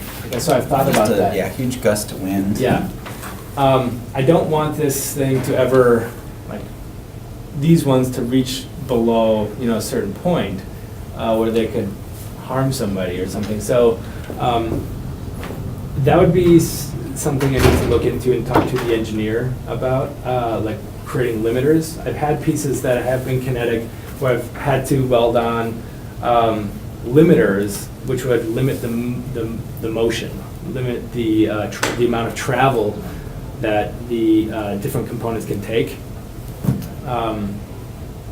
Sometimes they can look a little, like if you have like a chic piece like this that's super smooth and you have like this little knob coming out, to prevent it from movement, that can disrupt the piece. But I think there's ways of doing it inside the cavity here. So these pieces, each one of them is a cavity. It's not flat. It's they're three-dimensional. And I explained that, but I don't know if that made sense to you. Each piece is going to be like this wide at the point, and then it's going to narrow and taper down to one point. So it'll kind of open up like this, and then the bottom would have another piece. So it's almost, if you took a cross section of these things, they'd look triangular in some areas. But what that means is there's a cavity on the inside, and so we potentially could do some limiter construction on the inside. So you wouldn't actually see the limiter mechanism, whatever it is. But we do want it to move. Of course, but we don't want this piece to like smack somebody in the head if like a big wind comes down. Well, how could that, Well, so what happens? maybe I'm misunderstanding how that piece moves. I thought about It creating could, a model for this, but if you could picture this thing right here, right? yeah, So there's an axis here. yeah, There's an axis here. Yeah. And there's an axis there. So if I'm a giant, I could take this and touch it all the way to the floor. oh, So this thing could wrap all the way and touch I the guess floor. I didn't realize that. I Yes. thought it just moved. So the access point right here would be probably, so this is about 23 feet tall. So this is a little bit lower than half. So that'd be about 12 or 13 feet right here from here to here. And so that could, theoretically, this could flip all the way and touch the ground. It has that much potential of movement. Oh, wow. Yeah. I thought they pretty much spun around in their, Oh, no. So that's why I tried to, this is a poor. see, I had a hard time visualizing that Yeah, movement. I yeah. couldn't figure out that movement. I just thought that was maybe to show. Is this The do you different guys- pieces. Is Yeah. this concern shared? Like, do you understand? Okay. So there's going to be pieces like this. And let's say I have a point here that's connected to my top. This is a flat piece though. Yeah. And this piece is right up here.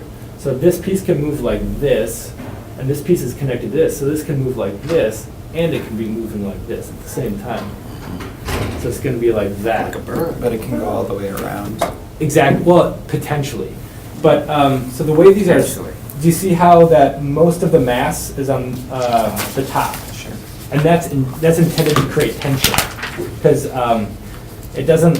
And this is really important. I can't believe I haven't talked about this yet. But the axis is way down here, so most of the mass looks like it's on top.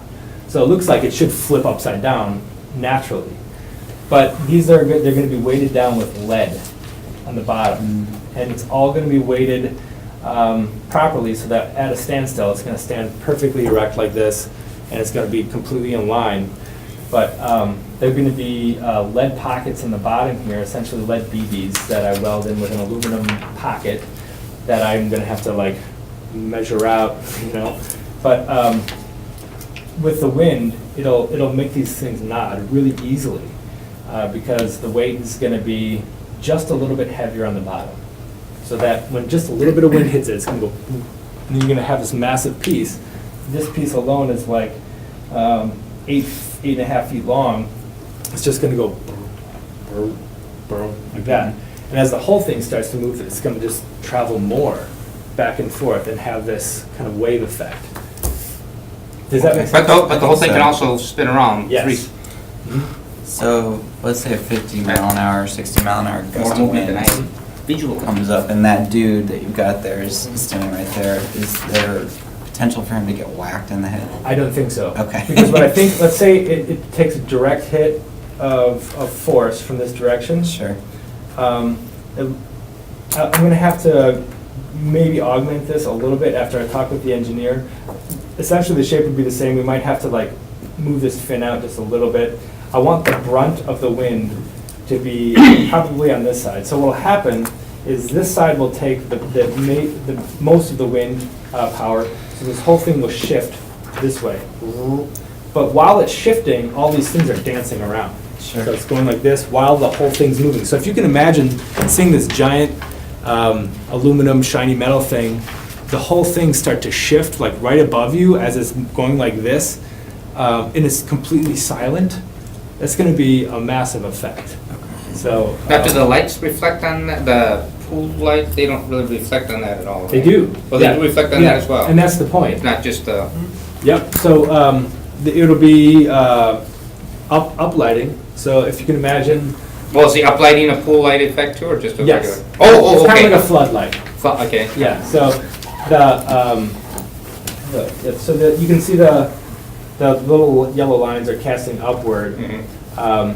And at night, I'd like to I talk to Public Works about like maybe dimming some of the lights around that area. I don't know if that's possible, but even if they're not dimmed, the bottom lights would be amplifying the ambient light when the sculpture is in their right of way, I guess. So the sculpture is going to be moving like this, right? You have a light shining up this direction.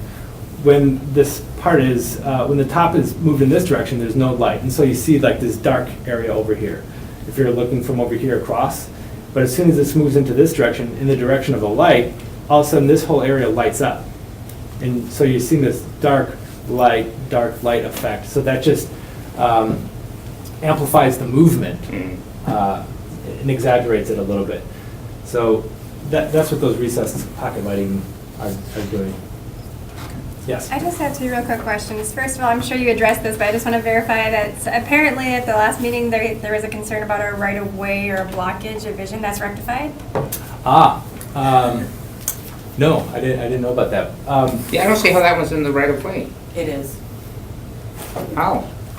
I guess the idea was you just slide it back. Yeah. Yeah, I mean, that would be easy enough. Yeah, I think, But- this not, we don't inspection. Because this is like, this is like 8, 10 That's- feet up. Yeah, well, but it's more than anything else, I'm not, is that 15? 25. Oh, that's 25? Yeah. So it would just need to be set back. Okay. Because then you have this vision triangle thing here from traffic. Sure. So I don't think I didn't see that as an impediment to set it back. Well, is this the sidewalk or the street? This is the street. No, that's a That's a sidewalk. sidewalk. The dark this gray is Oh, the the, dark See, I thought this was the sidewalk. Oh, I thought that was the street. No, this is Okay. the pedals, the steps Oh, up. and steps the- up. I'm sorry. So I Okay. don't think And this then one that's is in the the right of way.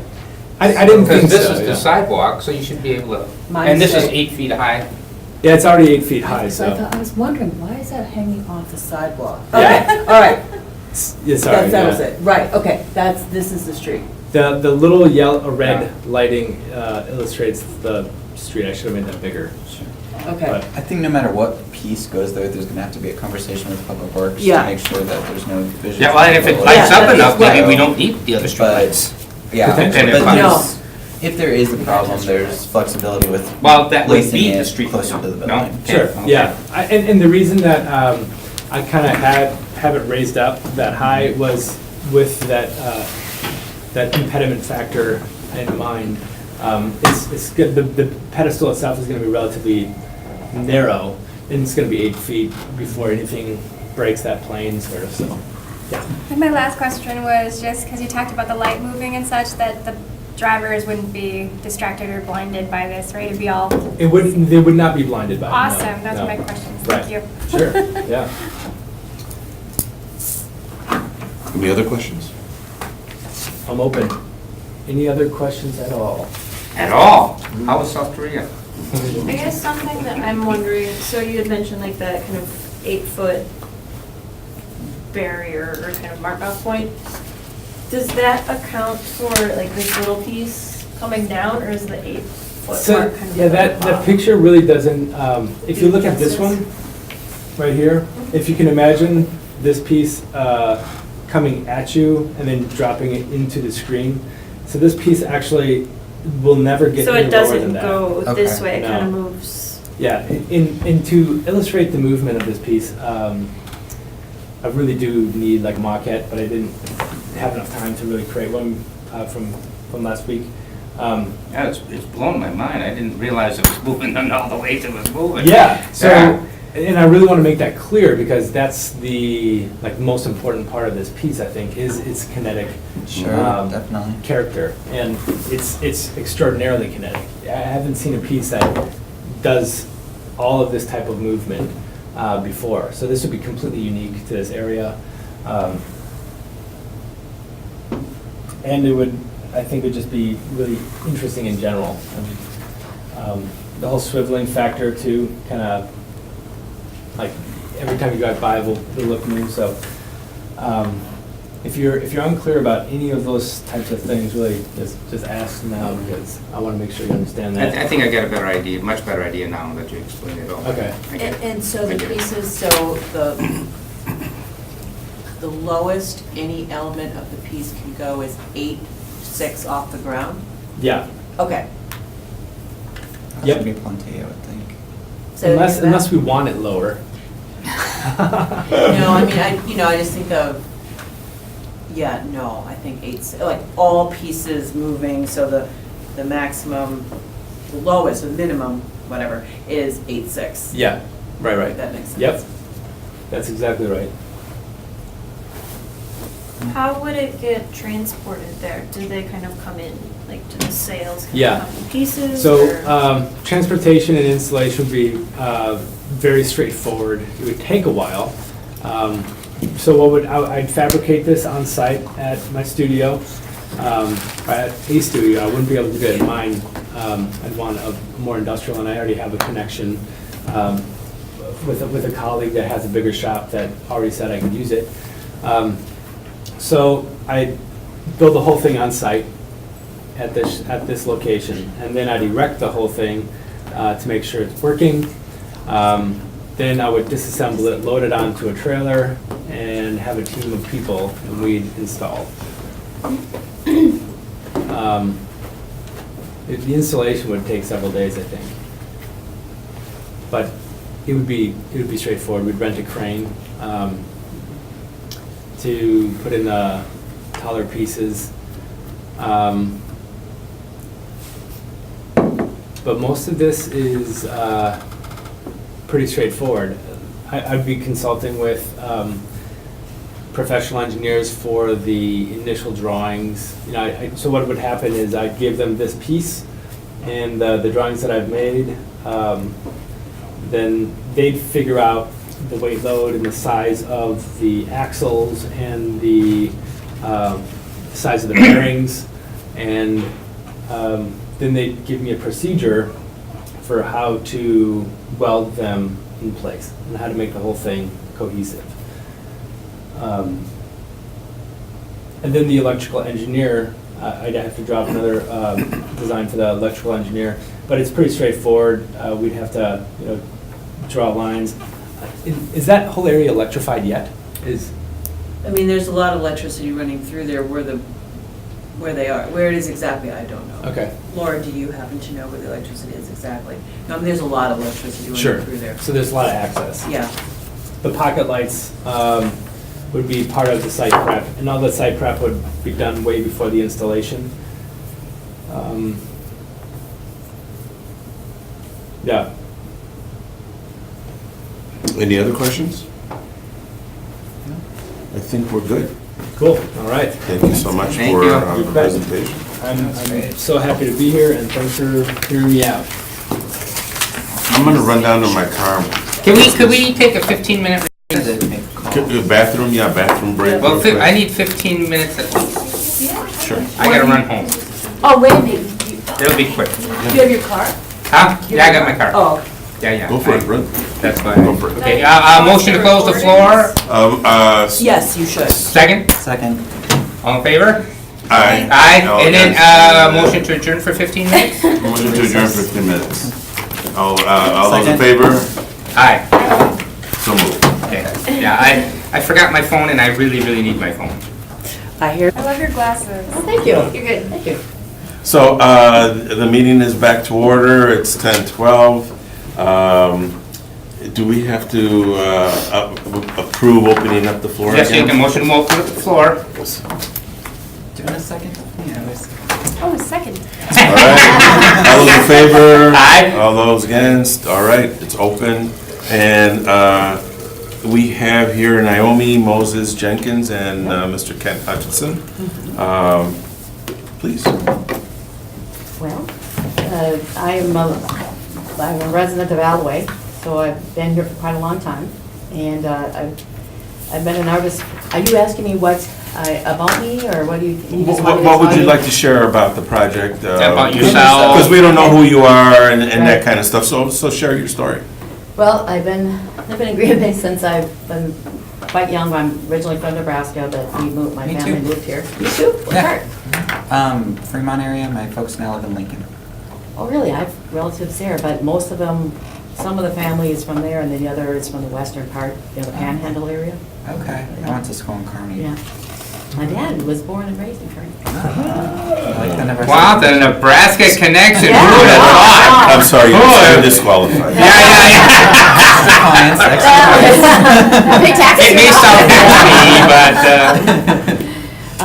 The reason we moved is because my father's a optometrist, and so he moved his practice from Kearney to Green Bay. So, and now he has, his practice is Moe's Vision Center, i.e. my middle name.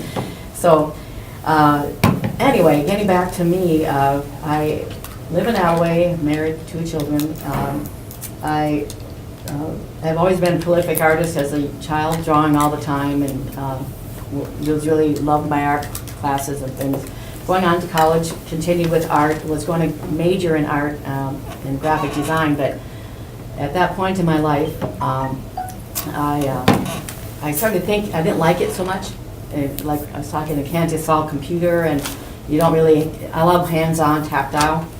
And also at that point between college, I was helping my father at the office as an optician. And I decided to go into business instead because his manager has quit.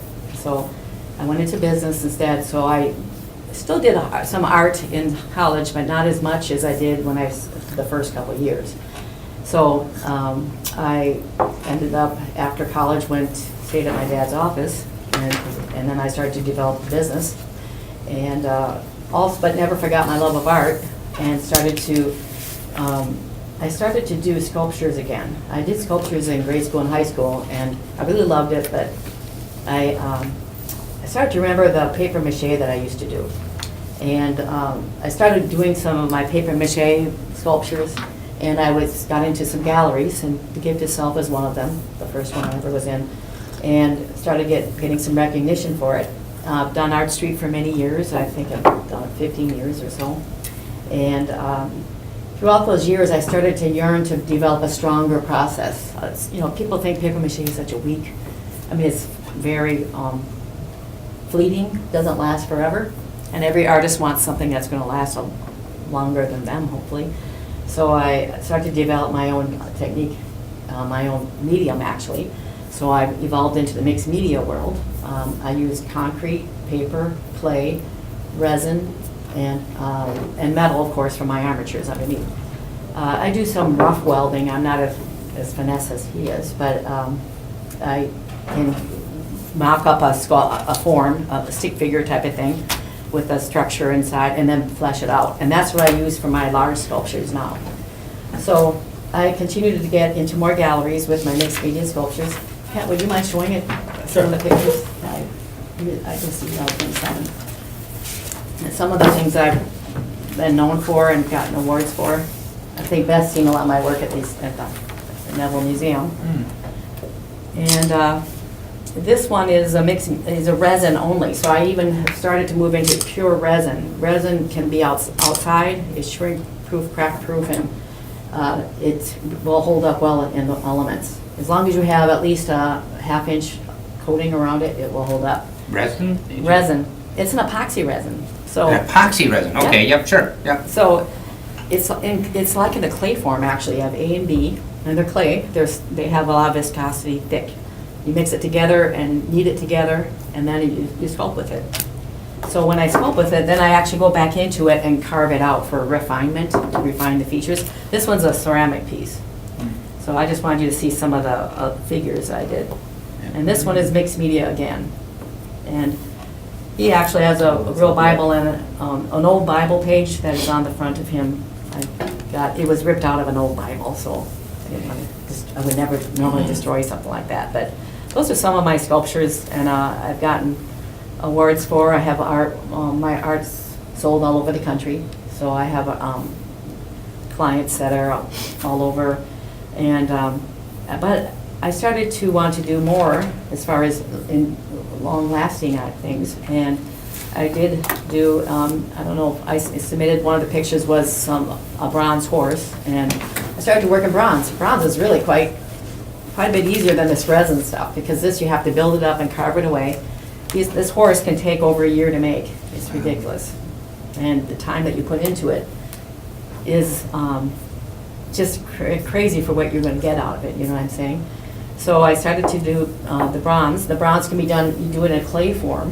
You build your armature, and then you build it out with clay. And the clay is an oil-based clay, so it never dries. People think of clay as the clay that you did at school. Like pottery? Right, pottery clay, and it gets kind of leathery, and then it cracks up. This clay will never harden, but it's hard enough that you can make a mold out of it. So when you take it to the sculpture to the foundry, they make multiple molds of it in pieces, because they have to weld it back together. And then they make an exact replica or reproduction image of it. It's a little bit more of a process than that, but I won't bore you with that. It's pretty fascinating. So I've sold a number of the bronzes of the horses. They were more of this size. And then I started to work in, I was asked to do some larger sculptures for the colleges. One is for Waukesha County Technical College down in Waukesha, and that's a 10-foot tall sculpture, and it's it's not installed yet. It's already finished. It's been bronzed, and the patina has been put on it, but it's in the warehouse down there. They're going to have a big to-do about it in August of 2018. They're building up some more funding also for the site, because they want to, do some work around the site of this piece. It's a piece for all the retirees of their college. And then the second piece is about a 4.5-foot tall, he's 5 feet tall, little boy that is going to the Waukesha County Fire Department. It's going to be, that's an inside installation, whereas the other one is going to be an outside installation. So I've been doing, I'm pretty comfortable with the bronze process now, and my style of art is just obviously more realism. It's representational, let me say. I still have a lot of style. I mean, I like to morph things. I don't like to do perfect realism because I want to have my own style come through. But I do, it is pretty much recognizable, obviously. It is very recognizable. You know what the thing is going to be. So when I heard about this, and I've finished 2 large commissions, and I'm looking for, I'd like to do some more. And I'm having a good time doing this. And I heard about the WPS grant that was out there, that you're looking for artists. And I started thinking about it, and I thought, well, that'd be really fun to do something for Green Bay, because the other pieces I have are down south in the Waukesha area. And started thinking about what I could do. And I just thought that I have a love of history. I love the history of this area. And I think so many people forget about really what started Green Bay. You know, when the white man came over via boat, and our waterways are the reason why we developed in this area. We have a river and bays and the lakes that all connect us. And I thought I'd like to do something with that. And then I wanted to also romanticize it a little bit, and that's why I brought in the ship. And I did some research, and you know, there was a very busy port here where ships, trading ships and vessels came in all the time. Now we see just the coal and things like that, but, well, there are big ships that still come in. But at those times, they were wooden ships, and they had a lot of character. Not that these don't, but it's a different look. And people love old ships, don't they? They're beautiful. So I thought that would be cool to do something with a ship, and I wanted a story or like an exchange going on. When I see a sculpture, or when I do my sculptures, I like to have some sort of a feeling or emotion happening. And so I thought the mariner beckoning in the ship with a lantern would be a great idea. And the lantern, of course, would be illuminated. But I started thinking with my style of art, because I'm more representational, I would like to see a unique looking sculpture, something that's kind of blended with abstract and representational. And I thought of Kent. I thought, I know his work. He's amazing at what he does. He's very technical. He's more skilled as a metal worker and fabricator than I am. I can be crude, but I'm not going to be refined. And I thought, we started talking, and we thought we could make this ship more abstract. You still have to make it so people understand what it is, and the detail is what will make that ship stand out. For example, the figurehead is going to be a woman, and you can't see it really good in my pictures. I'm not as high-tech as he is. Oh my gosh, I didn't even notice the figurehead. Yeah, she's, there's going to be a woman, like a figurehead on the front. And it's going to be quite tall and impressive. Kent and I are talking about 15 feet high to the top of the what's that called, the boat? The mast. The hull. And then, the mast. Yeah, and then, the hull, you're right. Yeah, and then another 10 to 15, right, for the, what was that called again? The spire part, I think, that Yeah, comes out the but front. there's a technical word for that. Oh, well. The bow? No, the single piece of material that comes out. It's Street called that. extension. I don't know what it is either. There's a Yeah. technical word for it, now I forgot it. Was The nose? Yes. That's Sure. Where the figurehead is mounted on the lower Right. part of it, Mhm. and then there's another lantern up there too. Isn't that the so- prow of the ship, or? Prow's the front of the ship, right? Yeah, the front, but I think that, well, whatever, I don't know. I don't know. My nautical. It's a very interesting name, and I can't Been a while. remember. But anyway, so the ship would be more or less abstract, and it'd be open, ribbed. So when the eye, when it sees it, is just going to notice that that's the front end of a ship, you know, and having the railings on top will give it also more recognition factor, but still trying to keep it pretty clean. And then the mariner is beckoning in with the lantern. So he's in bronze and or aluminum, and the ship is aluminum. Actually, his body would be more aluminum because we want it to be cohesive, come together. If you have him in one whole different color and the ship another whole different color, it doesn't really bring it together. And the figurehead, the face would be bronze, and then the rest of the body aluminum. So it still would have kind of it would have a high-tech contemporary look to it, but yet with more representation to it. So he would still have more of a modernistic looking piece, but with a little bit of a old world style. And I think sometimes, you know, like Lambeau Field has those beautiful bronze sculptures, and I thought about just doing the Mariner at first, and I thought it's just not interesting enough. And I also think, you know, we have the Packer players down the corner too. Yep. And I thought this would be tie-in with that a little bit, but yet you would still have the boat and the abstractness of that to create more drama. And it's going to be quite high and impressive, so that people would see it from from all viewpoints, you know, all streets intersecting with it. And I think it would be pretty recognizable. The only position it wouldn't be so recognizable would be from the backside. And Kent and I had talked about doing benches inside of that. And it would be open so that people could be in the benches and look through it. So it wouldn't be like encased solid, which you don't know what kind of vagrancy or whatever, you know, I mean, might be happening in there. Yeah. So it would still be open enough that the people could mingle around it and things like that without any of that sort of thing happening. And Kent would fabricate that in the aluminum, so it would be very, very strong and very durable. So there'd be aluminum benches, Yeah. just like at Lambeau. Maybe not the same motif.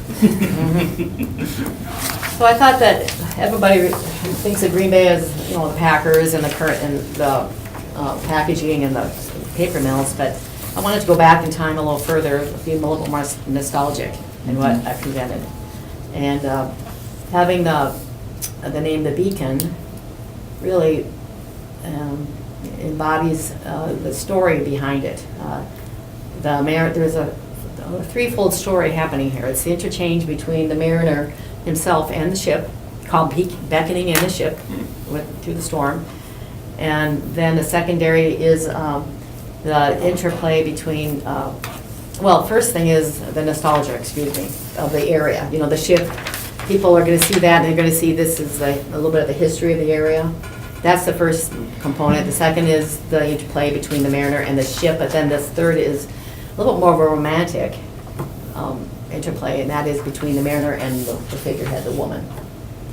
So people might see it as all those different ways, or might perceive it that way. And the Mariner is going to be mounted on the lower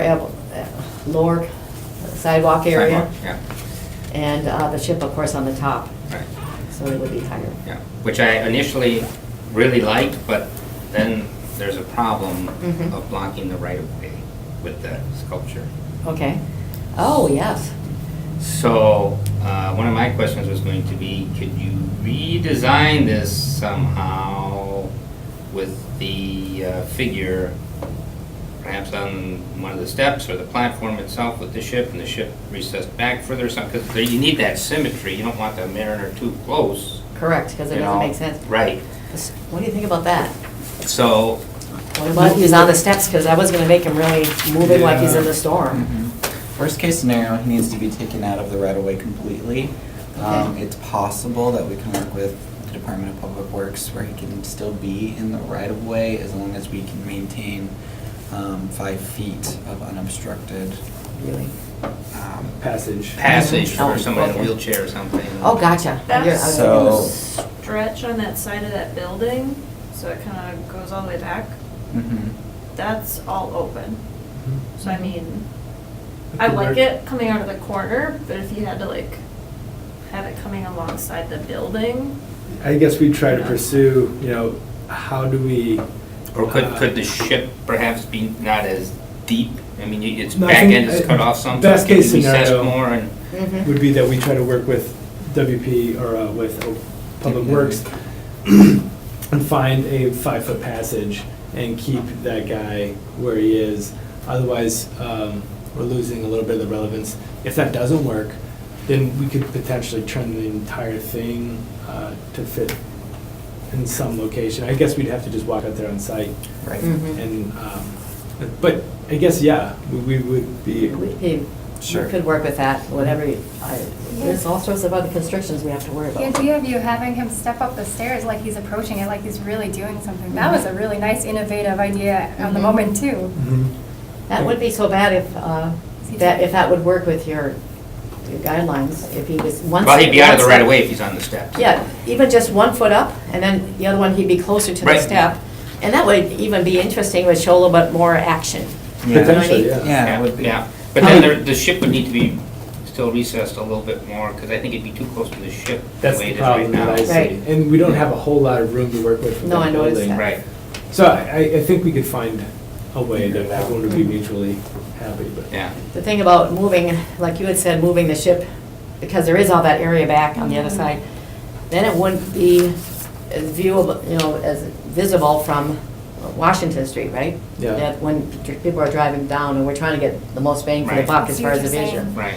If it's tucked back, well, it would just be, we would just lose that audience, that immediate audience, but you would still have the walking traffic, and once people came a little bit more, like in front of the Children's Museum, and right where that corner is, when they start passing it, they should be able to see it down there, but, I don't know, I mean, it looks like this could maybe even go back a little bit more if this is the building here, perhaps. I don't know how much Potentially, yeah. space, Mhm. I don't know if there's, so. Yeah, we'd be willing to talk about it. So how long were we thinking about the ship to be in the hull with the ribs? Horizontally? Yes. Like that part, probably around, like in total depth, 10 feet. Those pieces would be bent, and have a Mhm. contour to them, so they'd be longer than 10 feet, but I think the footprint would be like horizontally, probably about 10, 10 feet? 10, 12 feet. Okay, I was wondering about, and what do you think if it was shortened a little bit? Yeah. We just don't want to we lose could the do it. relevance of what that piece is. Right. Right. more you So take I off wouldn't it- want it shortened too much, No. Right. but, Huh. What if it was, like you just talked about the base being shorter, and make it a little bit longer on the top part of it? And you would Sure. still keep that length, but just shorten the footprint. Yeah, Or is that- I think don't know if that we'd be helps much. flexible with Right. what DPW. Mhm. yeah, yeah. Okay. Maybe something could work out where he Yeah, might be able to be in the right of way some at least or sure. something. Right. Yep. Those ribs are so tempting to climb at. That's what I was gonna ask about. So what about wear and tear? Is that gonna be, Um, because I'll climb it. You know, there's, Good challenge against us. there's gonna be people coming out of the bars. and Well, you there's- can't- That's true. He There's was only gonna s- have some reinforcements, between the ribs, and then we're gonna have the portholes, and I didn't draw that in there. The portholes are gonna be just, on the second rib, do you think, Kent, or on the top rib, under this, They're probably railing? in the middle somewhere, like. Okay. Yeah, but. So there's actually gonna be like a hole? Yep, Yeah, well, he's gonna, circle. a Yeah, circle. but like a circle, That'll be That'll illuminated. Illuminated from the inside. You wouldn't see the lights, but there'd be a because these line. are already ribbed, right? I mean, this is empty Right. space. Correct. So it'd be. There's gonna be vertical components too, made of aluminum to just kind of To reinforce reinforce, that area. okay. You can't prevent somebody from climbing on it, I guess. No, But, if they did, it would be strong enough. I mean, or we could just really sharpen the edge, so. yeah. the climb-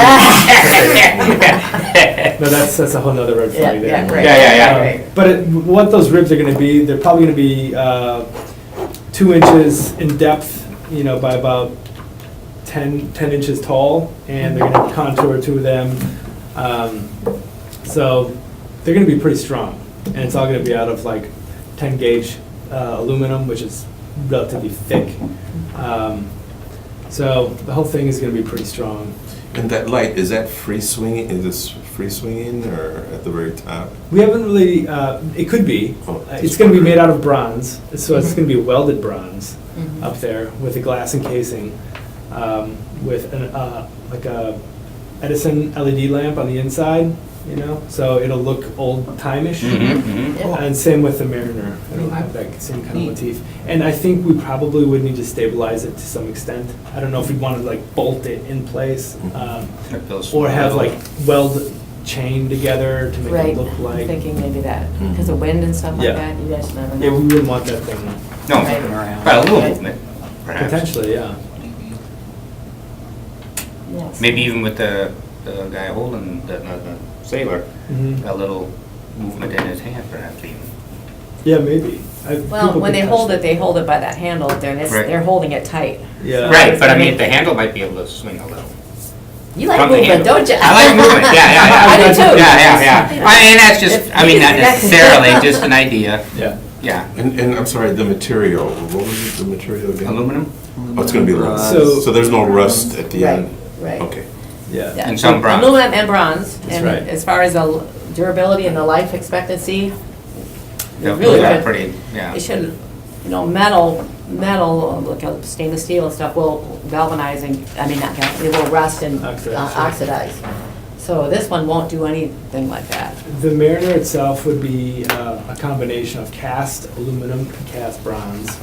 And the ship would be welded aluminum and welded bronze. The lamp would be welded bronze with glass encasing, like tempered glass encasing.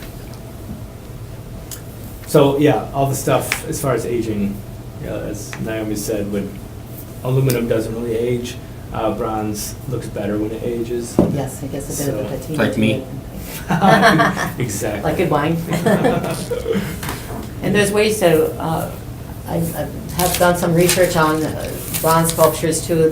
They really should age quite well, but if the commission doesn't want it to get oxidized or anything, you can always put it's a simple thing, you just put Scotch paste wax on it. That protects the bronzes from getting the elements a little bit more. Yeah. But I think it's not necessary, I think though. oxidation is kind of cool. Yeah. So do I. Natural. Mhm. Embrace it. Right. Yep. And get a little green on it, it will look really cool with the aluminum, I think. As I age, I get a little green.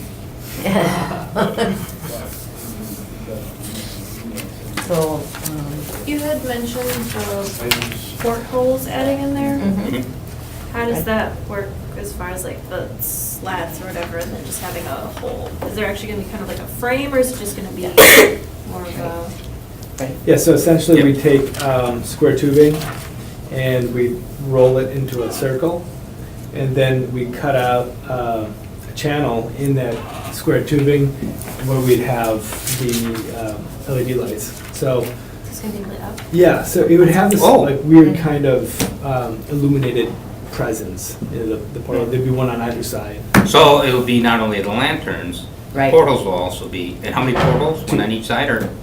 Yeah, one on each Side. side, yeah. Right. So, Electricity come up through? yeah, so it's all hollow. It'd be, the ribs themselves, I think I'd have to custom make, but most of it would be hollow tubing. And, yeah, you really easily thread the electrical wire through there and hide it, so you wouldn't even know that there's electricity in there. So it looked really cool, low profile kind of thing.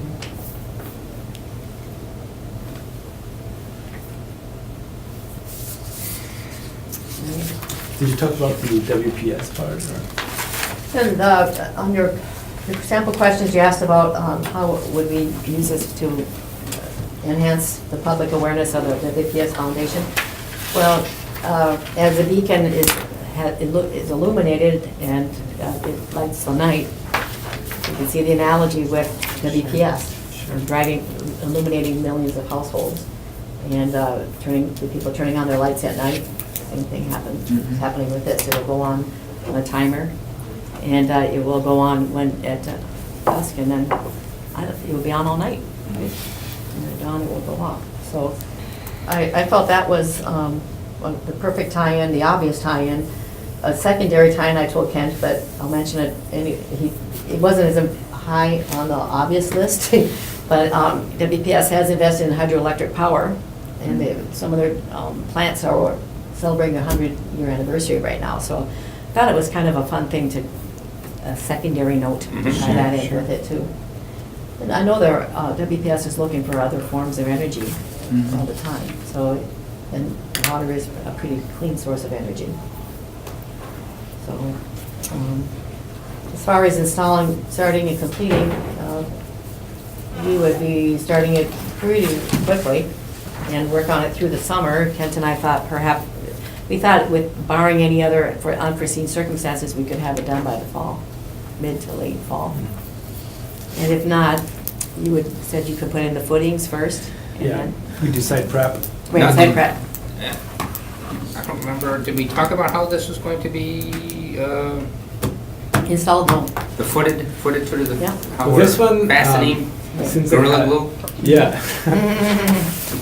So I drew that schematic of the potential installation footprint. And since this is such a wide footprint of surface contact, we wouldn't need to do pylons, I don't think. This would need to be just surface mounted in multiple locations. So like bolts? Yeah, so concrete threaded Mhm. rod dropped into epoxy, hardened to rock, and then we thread through the piece into the ground, And- into the existing sidewalk material. And the figure? Yeah, and the figure would be the same way. Yep, because it's got a really low shear load. Even if someone was climbing on that thing, we had a footprint for the Mariner itself that I think was 3 or 2.5 feet by 2.5 feet with 6 mounting poles. That's not coming out, no way. So we wouldn't really need to do a whole lot of site prep for this. Any other questions? Well, good. Thank you for Wow, the, You're welcome. thank you for the presentation. Very much.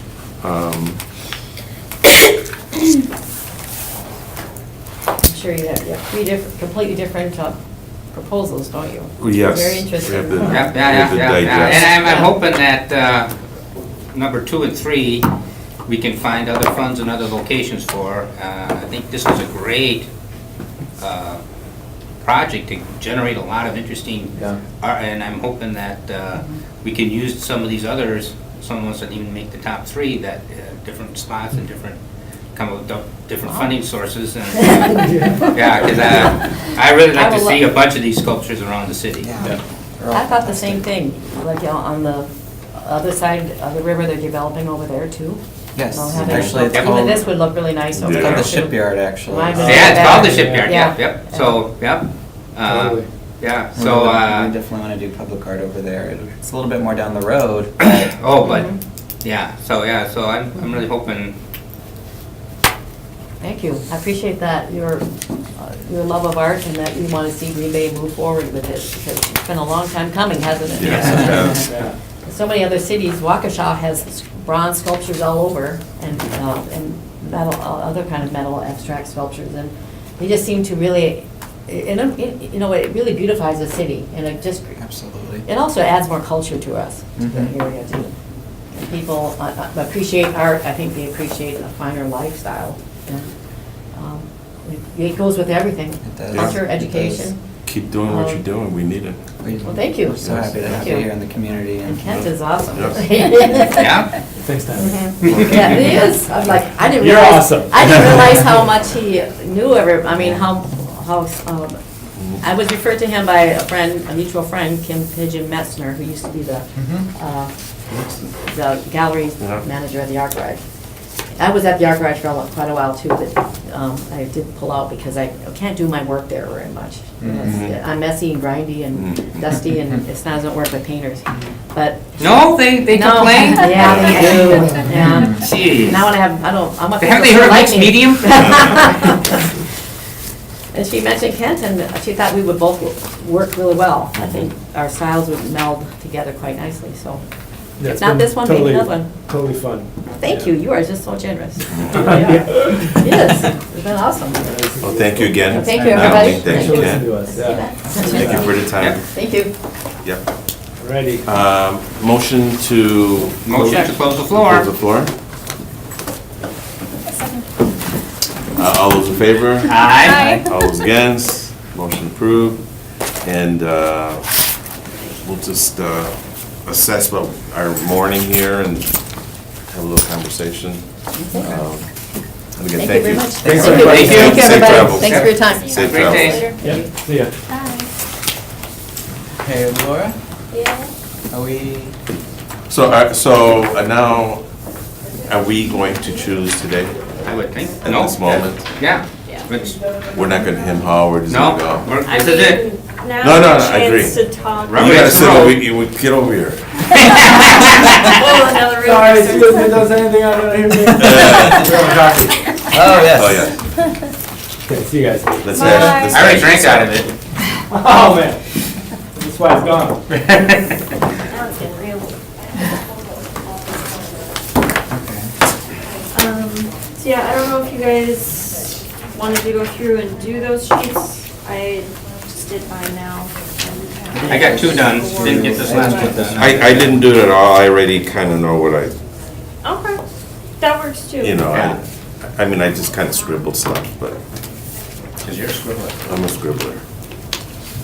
That works too. I think I have a 1, 2, and 3. So, my 1, 2, and 3, just to get in trouble here. 1 would be the Embark, and 2 would be, that was tough, because I kind of like both the electrified willow and the ship. I would say 1 was Embark, 2 was the ship, and 3 the electrified willow. That's my take. I think mine's the exact opposite, actually. I think my 1 is The the tree. electrified willow. Number 2 is actually Embark. Number 3 is the ship, Beacon. For me. I've got, for me, number 1 is really a toss-up between the 2 ship concepts, Embark and Beacon. The tree would be the latter. So I think I'm still leaning toward my original Beacon 1, Embark 2, even though I'm more impressed with Embark now than I was before, because I understand it a little much better. And then Tree 3. So we're all different. What do you- What about you? Oh, wow. So my third one would actually be the Beacon. Just, I guess, something about the climbing hazard and a few of That's the a- challenges that had with the vision. It just seemed like it wasn't as complete as the others with those thoughts, even though that's changeable, but that's what would put it in third for me. So I'm absolutely tied between the Embark and the Willow because they are so very different, but I think that they have such a relationship with the public. So since we're all a little bit different, which are our top 2 between, or? Embark and Willow. Okay, could we talk that out a little bit? Yes. Because I'm so, either way, it could go either way, really. Okay, Beth, do you have a?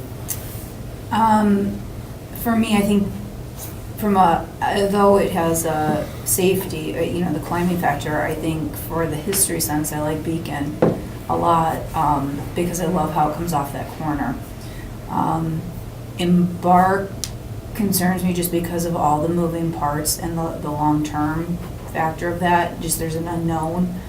And Willow is challenging just from what I caught at the tail end, I'm sorry I couldn't be here sooner, the concerns over just the site. Yeah, and we're the docking site your prep. pay, just so you know. Yeah. We're docking your pay. Yeah, that's, so that's, I know that throws a wild card into it, but yeah, I do like the fact that with Beacon, you have the fixed point that you're going straight down onto the concrete.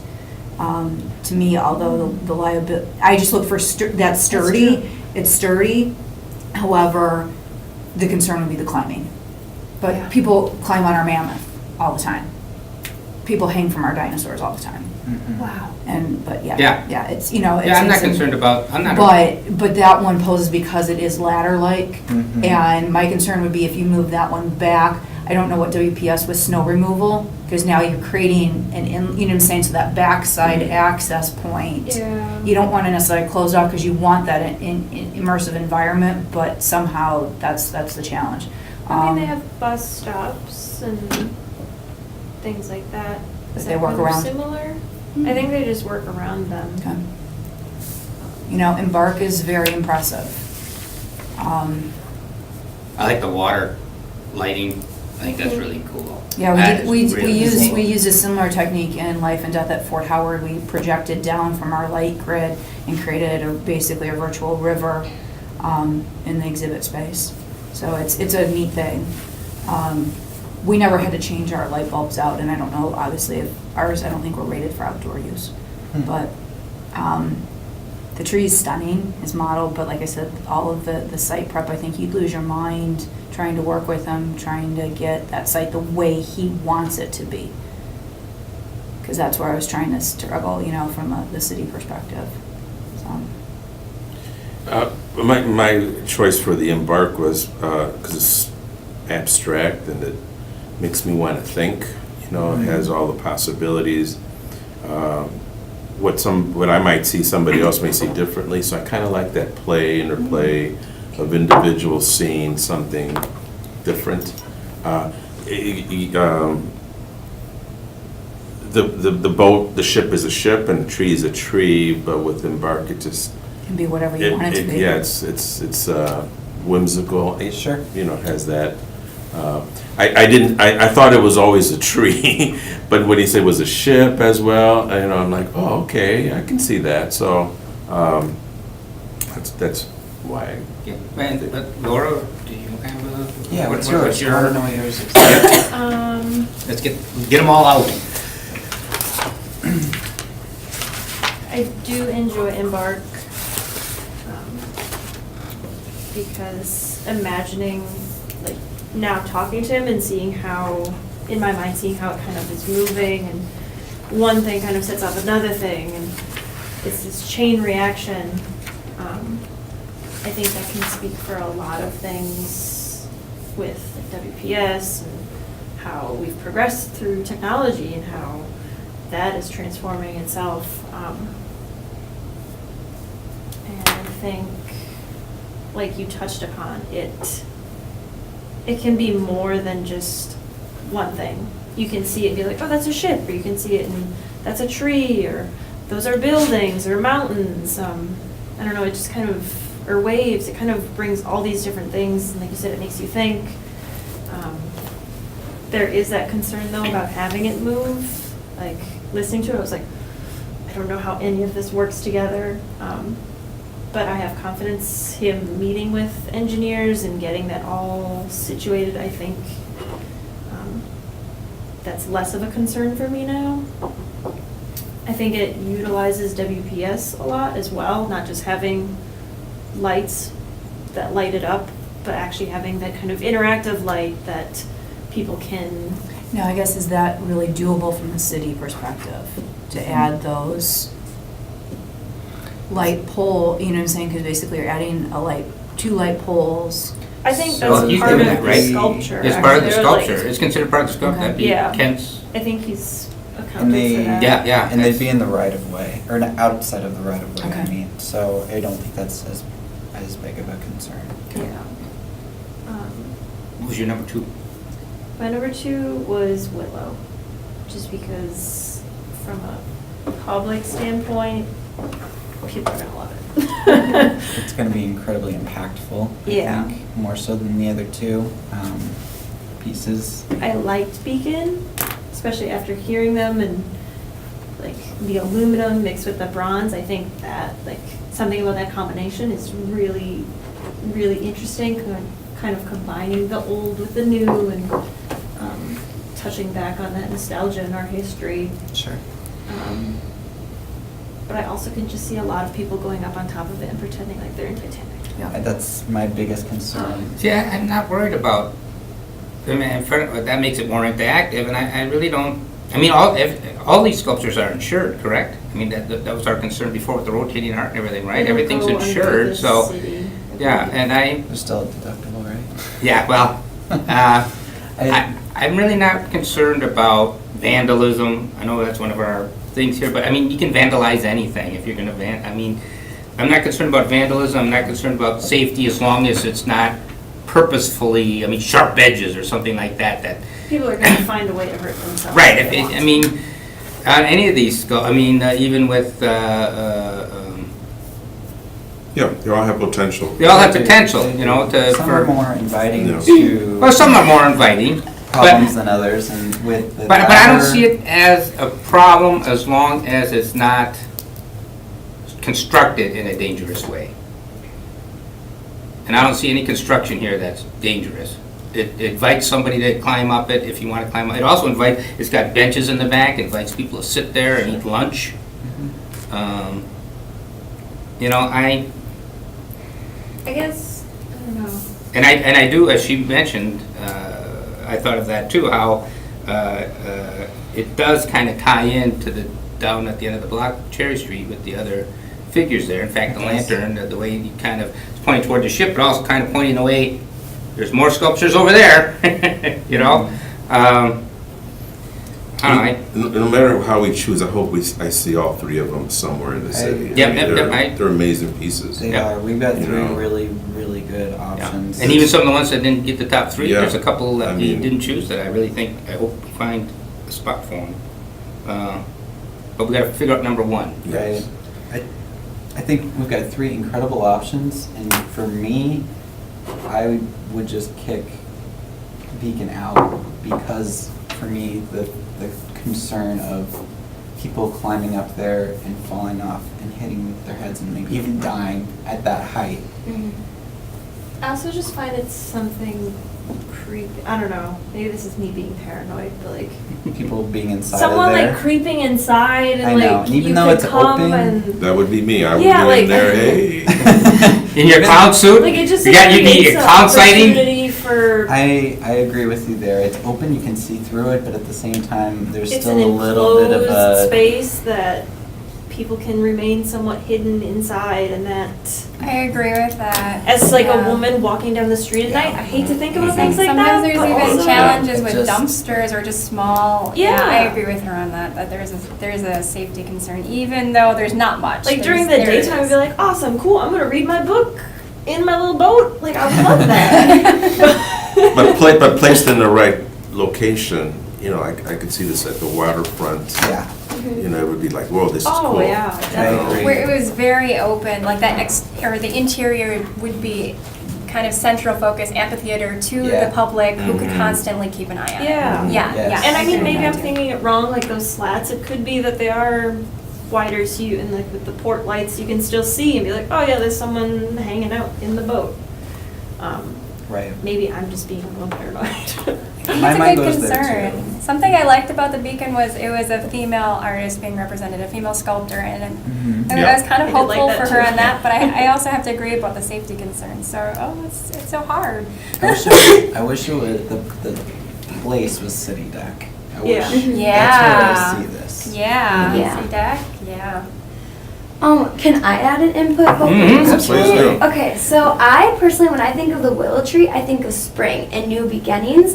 And I remember at City Hall this summer, they were always talking about how we can attract the young crowd to come to Green Bay. Well, I think that could represent new beginnings, new Sure. starts. I don't know. I personally, like as a younger person looking for somewhere to live, obviously you're not going to base where you live on a sculpture, but I feel like it just would attract As the a little bit ambiance. more. And I think, like you said, with proposals under, I think that is somewhere someone could go and propose under and post it on social media a little bit more. And I don't know, I see really good things with the Willow, and I think I could see the shipyard one a little bit somewhere else, or a shipyard. So exactly, I see it as a shipyard, what you Yeah. guys said. And I don't know, I like Embark a lot too, but I really think Willow stands out to me personally. And I think with the whole spring theme, I like that a lot. And he didn't mention that, and I thought while he was speaking, I was like, I think that's a good theory behind it. But I don't know, and I like how the other two represent more of like the history and how I really liked how he said the Fox River connects to the whole world with Sure. Embark. I thought that was really cool. So that's just what I got. Thank you. Good points. But Okay, Laura, you decide. Yeah, get your point out. There is one thing we haven't brought up that has been concerning me from the get-go. Okay.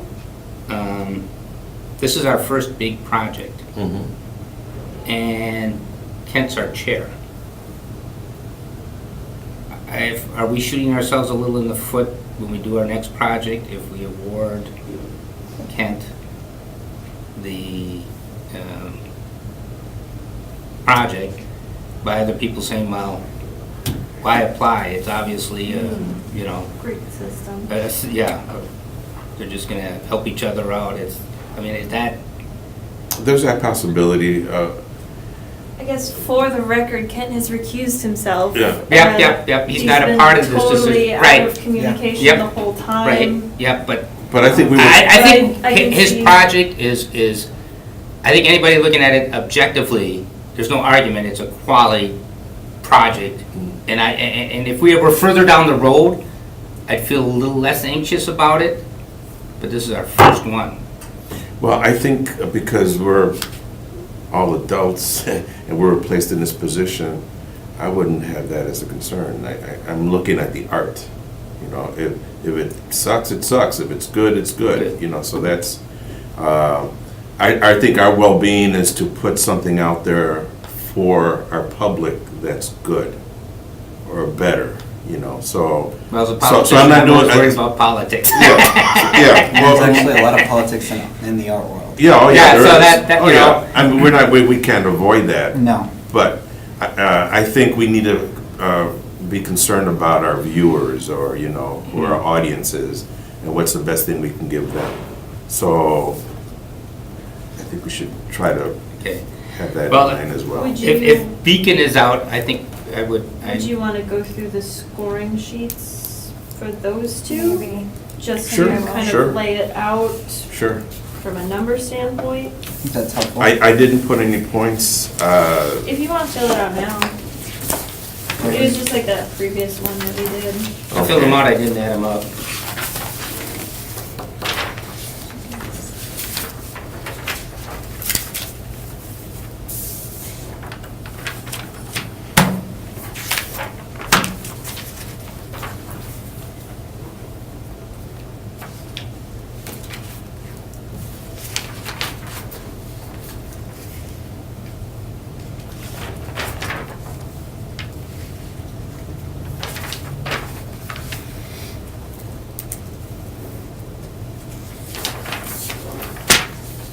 I think Embark is, for me, is gonna come out a little ahead. Yeah. It's gonna have more points. Not many, but it'll have more.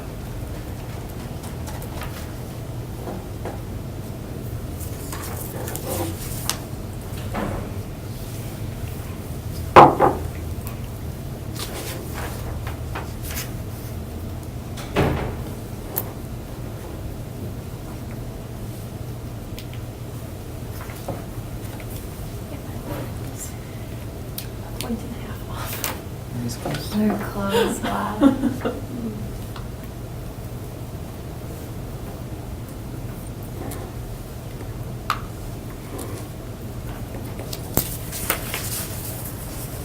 It's so crazy because I remember hearing about the Cinevis project this summer, and now it's like they're deciding something. So do you want these? No, no. I didn't know if you wanted to add them up. I did. So which one came out ahead? So for me, Embark came out ahead. Yeah, for me, Embark comes out ahead. For you, I imagine it's Willow. For me, it's Willow. And Oh, man. I'm still really, really torn. Okay, so oh, you still got to score 'em? they're about the same. So I guess I'm the easy judge here, but I'm going to tell you what I really like about it, and I just need a minute to think about Sure. it. I'm sorry. I'm also the slow judge. So I think from the public, from all generations, from tourists and locals, I think, and space, if it's safe. I just need to keep putting that safe thing out there, because for whatever reason, these are all a little, there's all this They're all a really. little risky. Yeah. There's all, they have their loose ends, or they have whatever. Anyway, so, but I think if they're safe, secured, everything's engineered correctly, from the public perspective, I almost think that Willow would wow more. I think that it's going to twinkle, it's going to dazzle, but it's also going to have that fine art piece, and depending which materials used, it could have contrast, and the texture is very nice. And I think that it would be an icon, an absolute sculpture icon for Green Bay. I do really feel that way.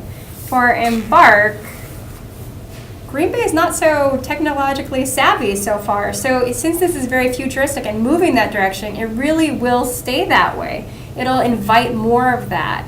That interactive play, I can see people going out there and getting involved with it. They might dance with it. I could see either being a proposal place, actually, since I was in the discussion. I like that it moves. I love the integration of the light and that it's constantly becoming something different. And I think that it almost has that same quality that the Museum of, is it the Museum of Modern Art, Fine Art, the museum in Milwaukee that has the wings that open and close? I get them mixed up. Milwaukee Art Museum. Thank you, the Milwaukee Art Museum. And that's something, I just remember when that went up, that was just stunning. Obviously, that's an entire building, and it's a little bit different, but I think both will be amazing based on fine art alone, and they both obviously are fine art, but just going from that, it's a sculpture, it's an art piece, and it's really, really hard for me, but based on that, because I really like both, I would lean towards Embark, just for that reason alone, though. This is so hard. They're both so good. Beth? I didn't officially do the score, but I think Embark has more of the historical nugget to it. Although it's not necessarily super apparent, I think from a public perspective, I think the tree would be more more gravitational. Yeah. And I'm thinking, and I'm gonna put the pure museum hat on. I think from both have maintenance. Mhm. What concerns me, I think, about Embark is all of the moving parts and the lighting. Where Willow has more fixed lighting, and yes, you're gonna know leaves are gonna need to be replaced, but the structural integrity of that is gonna last longer, in my opinion, possibly. Well, what's the concern with the lighting? It's the water will work, but again, I'm just concerned about budget and timing and who at the city, it becomes a city responsibility at that point. So if the artist, okay, so picture this, so, 5 years down the line, none of us are here. And, well, I'm just saying, I always have to put that hat, if none of us are here, Absolutely. somebody going back, why did they make that decision? So I have a fountain that the pump goes out routinely, and I don't have a maintenance fund for the pump. Why did my predecessor say, let's take a, bronze sculpture, put a mechanism to it, and, we've had to add lighting to pieces. So are we challenging it going forward? I think Embark will lose its integrity if the lights are out. Mm-hmm. Do you get what I'm saying? Yeah, right. Yeah. The lights are definitely. Even though you have the lighting from the bottom, Yeah. if those lights are out, you're gonna lose, Yeah. and they are the newest technology. However, 3 years from now, are you gonna be able to replace them with something? And whose responsibility is that? The city. Do you know what I'm saying? So I'm looking at it from that perspective where, I guess as I've been sitting here thinking about, Willow has less of a risk that way. Didn't he say the lights were only at night too, or something, and you wouldn't really see them? Well, You're still gonna have to, with the electricity, Eventually. the city's gonna be heavily involved, because now ideally, you're finding 2 more footings for those poles, plus the 6 lights on the bottom.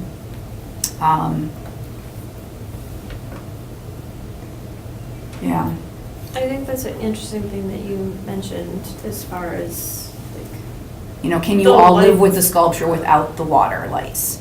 that's just it, like, during the daytime, like, it's still a super impressive sculpture that it moves and things like that, but that wow factor that was mentioned, like, leaves are gonna flutter day and night. Yeah. It's gonna be impressive day and night. It's gonna be very impressive. Whereas, like, see it in, like, see the movement in the daytime, be like, oh, cool, it moves. But you don't know, like, this whole other side of it until nighttime, be like, oh, there's water too. Now I get that it's a ship and all this other stuff. I think that's a really good point. Seeing, like, in the daytime, like, oh, there's these lights. What's the point? Yeah, and I think Willow would be something where people are like, hey, you gotta go see this type thing. Hmm. Whereas like Embark, they're like, oh yeah, this is cool, let's go see it. But I think Willow, like he was even saying, he's had hundreds of cars go by it, just like go out of their Just way. stopping. Mm-hmm. Yeah, it's definitely more of a destination piece. It's more of an iconic piece. It's more of a wow piece. And that's why I'm a little bit more on board with that, because I think that's what the public would want. Mm-hmm. I think that they would appreciate a destination piece Yeah. more so than just a really great piece of art that is great to look at, but you're not gonna go out of your way to see necessarily. I guess that's something like thinking about what I would want Embark. Because that's more of a, So, I don't want to say higher art, but like, it makes you think more. It does make. And I Yeah. like that, like, as an artist, I like that. But as like a community member and like being a voice for the community loves trees. They're always gonna love trees. But if we look at who the client is WPS. Yep. Is the client WPS? I Yeah. mean, they're the Yeah. donor. Well, they're the donor, Yeah. but Well, they're. it's their money. But they contracted on behalf. They Yep. trusted the commission to do this, Yep. but there were certain parameters that they set forth. Okay, I'm asking because they want to better understand. Well, 'Cause I that's my wasn't here for that understanding, was obviously process. they're This is the before funding me. agent. Yep. Yep. So, so. but they turned it over to the commission to make the final choice. So who do you think WPS, which one do you think WPS would choose? Did they give it to the Public Art Commission though to make the The decision? best public Yeah. art choice That's for why the they public. aren't here Right. today. They gave us the power Right. to make the decision for the for public. the For public, public, yep. not for them Right. necessarily. Right. Right, they just had certain parameters they wanted the piece to embody. You know, to represent WPS energy, that kind of thing, you know. But that's why there was a light component kind of embedded in it from Which I think is WPS. brilliant for Embark, again, Mhm. but you have to know that it's gonna have to have a replacement piece. Yep. So if we go according to everybody's yays and nays, Yeah. it looks, we can double check, but it looks like Embark has the, according to each one, you know, I Mhm. just kind of, Well, the voting members are the ones that. true. But I mean, you know, I Right, we want to wanna take consider others' input, everybody's- yeah. But for the voting members, if you cut the voting members, your vote counts, correct? No? It's just. I just Just do- us four. I just do the paperwork. Well, I think if we count the four, it's I almost, just want to ask one more question. So there is a maintenance fund, it's a small one, but would that help towards the Yeah, lights? without, or- absolutely, but again, you know, that's where. Once it runs out. Well, and it's a city fund, so again, if you left your position, somebody in the city is gonna have that accounting line. yeah. You know Oh. what I'm saying? It's just gonna It be, may be like that. it's something like, it has to just be, know that it's there and not used for something else, Mhm. you know? And I don't know, with, if we've already talked about that as a committee, we don't, You know, does that line, because the roll, I'm just thinking from the city level, rollover funds, Mhm. and you typically don't have endowments, so it's not like you're gonna invest that $3,000 into a fund where it can grow. You know, eventually the Polk Arts Commission, as it gains momentum, will have that Right. ability, and I could see it there, but right now, The maintenance funds aren't coming out of our budget. that's what I was Right, gonna get at. right, that's- I- that's When part of it. When WPS gave the award, it was for 100,000, so 20,000 of that is for site prep and then also to set up a maintenance budget. and do you think 20 is real, well, Will is out of the running, so I was gonna say, is 20 realistic for, if you wanted to do everything for Willow? That's just it. I guess depending on Ed, Versus because a I really pylon. repeat what he was talking about. I just said that on public record. Did he seem like he was willing to be open to just having kind of like a base mount setup for that? I do like the idea of having like kind of a flower box around to help Mhm. deter people from climbing on it, Mhm. hopefully, but. But still, probably if you're doing pictures, you're still gonna crawl into the box. not. Yeah. Yeah, True. or sit on the Yeah. pot, you know, whatever. Or you could even maybe use that as a stepping stone to, if you get on the pot, I think it's still, because the base Said of he the could trunk is str- he coming could- up, so he it'd could still, lengthen it'd the still be, trunk. yeah, it'd still be out of reach, unless you're 10 feet tall. I guess what is the proposed budget for both of them? Embarks at 80, and I didn't see. 80. 80, and then Willows. And then also another thing is installation. Willow was time. 80, Willow was 80. Installation time is a short-term priority, but still a priority. Yeah. I think the Willow would be in the spring, it sounds like, and the Embark would be in the fall or early winter. Winter. Yeah. And does So that would be- fulfill WPS's, because I know that was why this advanced. We were hoping to get it done in the summer. Well, lots of people could come and be Was the part of target it. 4th of Yeah. July? Yeah. Was that the target? That was like the Because initial of one, how but then many- it was like open to the Okay. summer.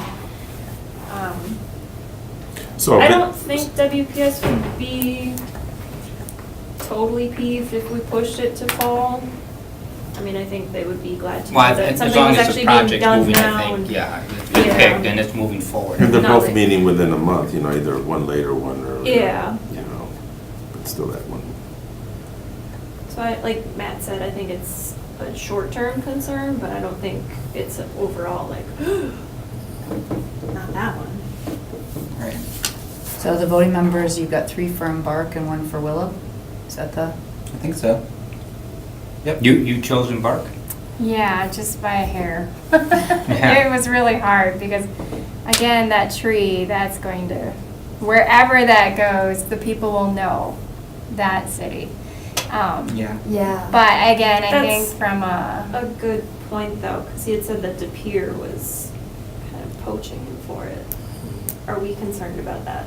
As No, Green? No, This because is we, art. they let him take I'm glad, another. I'm glad it's going somewhere. Yeah, Oh, yeah. Absolutely, yeah. I'm not saying And that. we, I'm sure he could still do another one Yeah. for Green Bay if we Yeah, find a funds spot for in the it. funds. Yeah. You know, I'm not, I hope we're promoting artists and they're getting jobs. And that makes me elsewhere. comfortable knowing that it's gonna go somewhere. You know, It'd be better you know. if it were Green Bay, in my Yeah, opinion. Yeah, yeah, yeah. Oh, That's true. what I is known for, the icon. Well, when De right? Pere becomes Green Bay.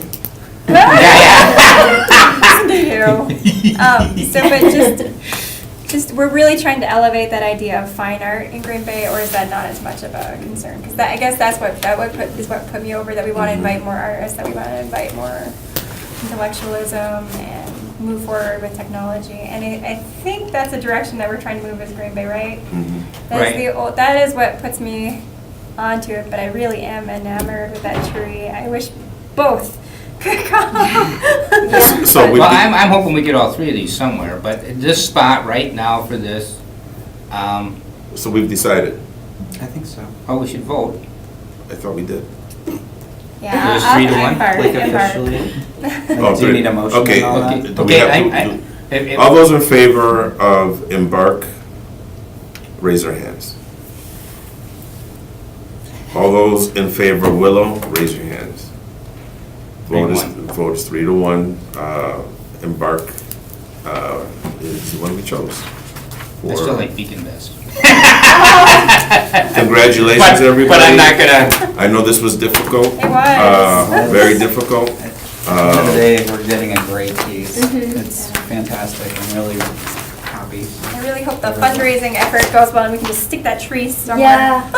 That would be so awesome. Yeah, we- And then the other one on City Deck and the bat somewhere too, right? That was a popular one also. Yeah. yep, yep. So Laura, you gonna make an Sorry, announcement? sorry, Or that's how does- Friday. what's the next step? You're It gonna was call a on the school- it was artists? a, well, it was I a have to school reach day out to the off. That's so true, Yeah. yeah. We You don't know, it have was a school day the off, contract set up and yet we had a- for I had a this bed appointment, project, and then so I I'm had still a waiting luncheon. on it. Should get to me by the So end it's of the like, month. I just couldn't Make it, divide then myself I'll into. Payment something side, that- how payments are gonna be doled out and. But at least we're giving the artist a heads up so that he can start Crank it right away? cranking right away, you know? 'Cause as an artist, the more time you give me, Yeah. I'm let me assuming know, it's let the me know city. right away so I can get Is started. the contract with WPS or with the city? It's with the City, city. so I'm assuming you have milestones for the project. Yeah. Can you embed I'll have to milestones be into the checking budget? in with them and. So I would definitely, I would pay on milestones. I would not, that would be my recommendation.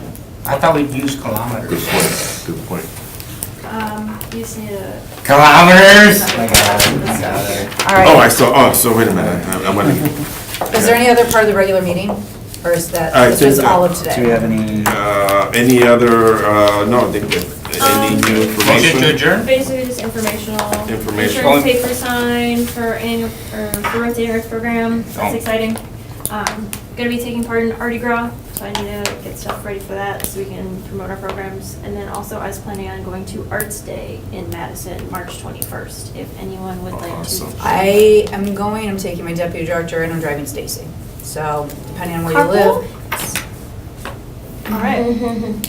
That was all I had. Okay, Could you send out an email? motion to adjourn? So moved. Motion to adjourn? So, second, second. All right. Second. Thank you, everybody. Thanks. This is fun, let's do it This again was, I sometime. know, this wasn't fun, it was. That was more That was really painful than I It thought. was Yeah. difficult. They were I so love- I love wonderful.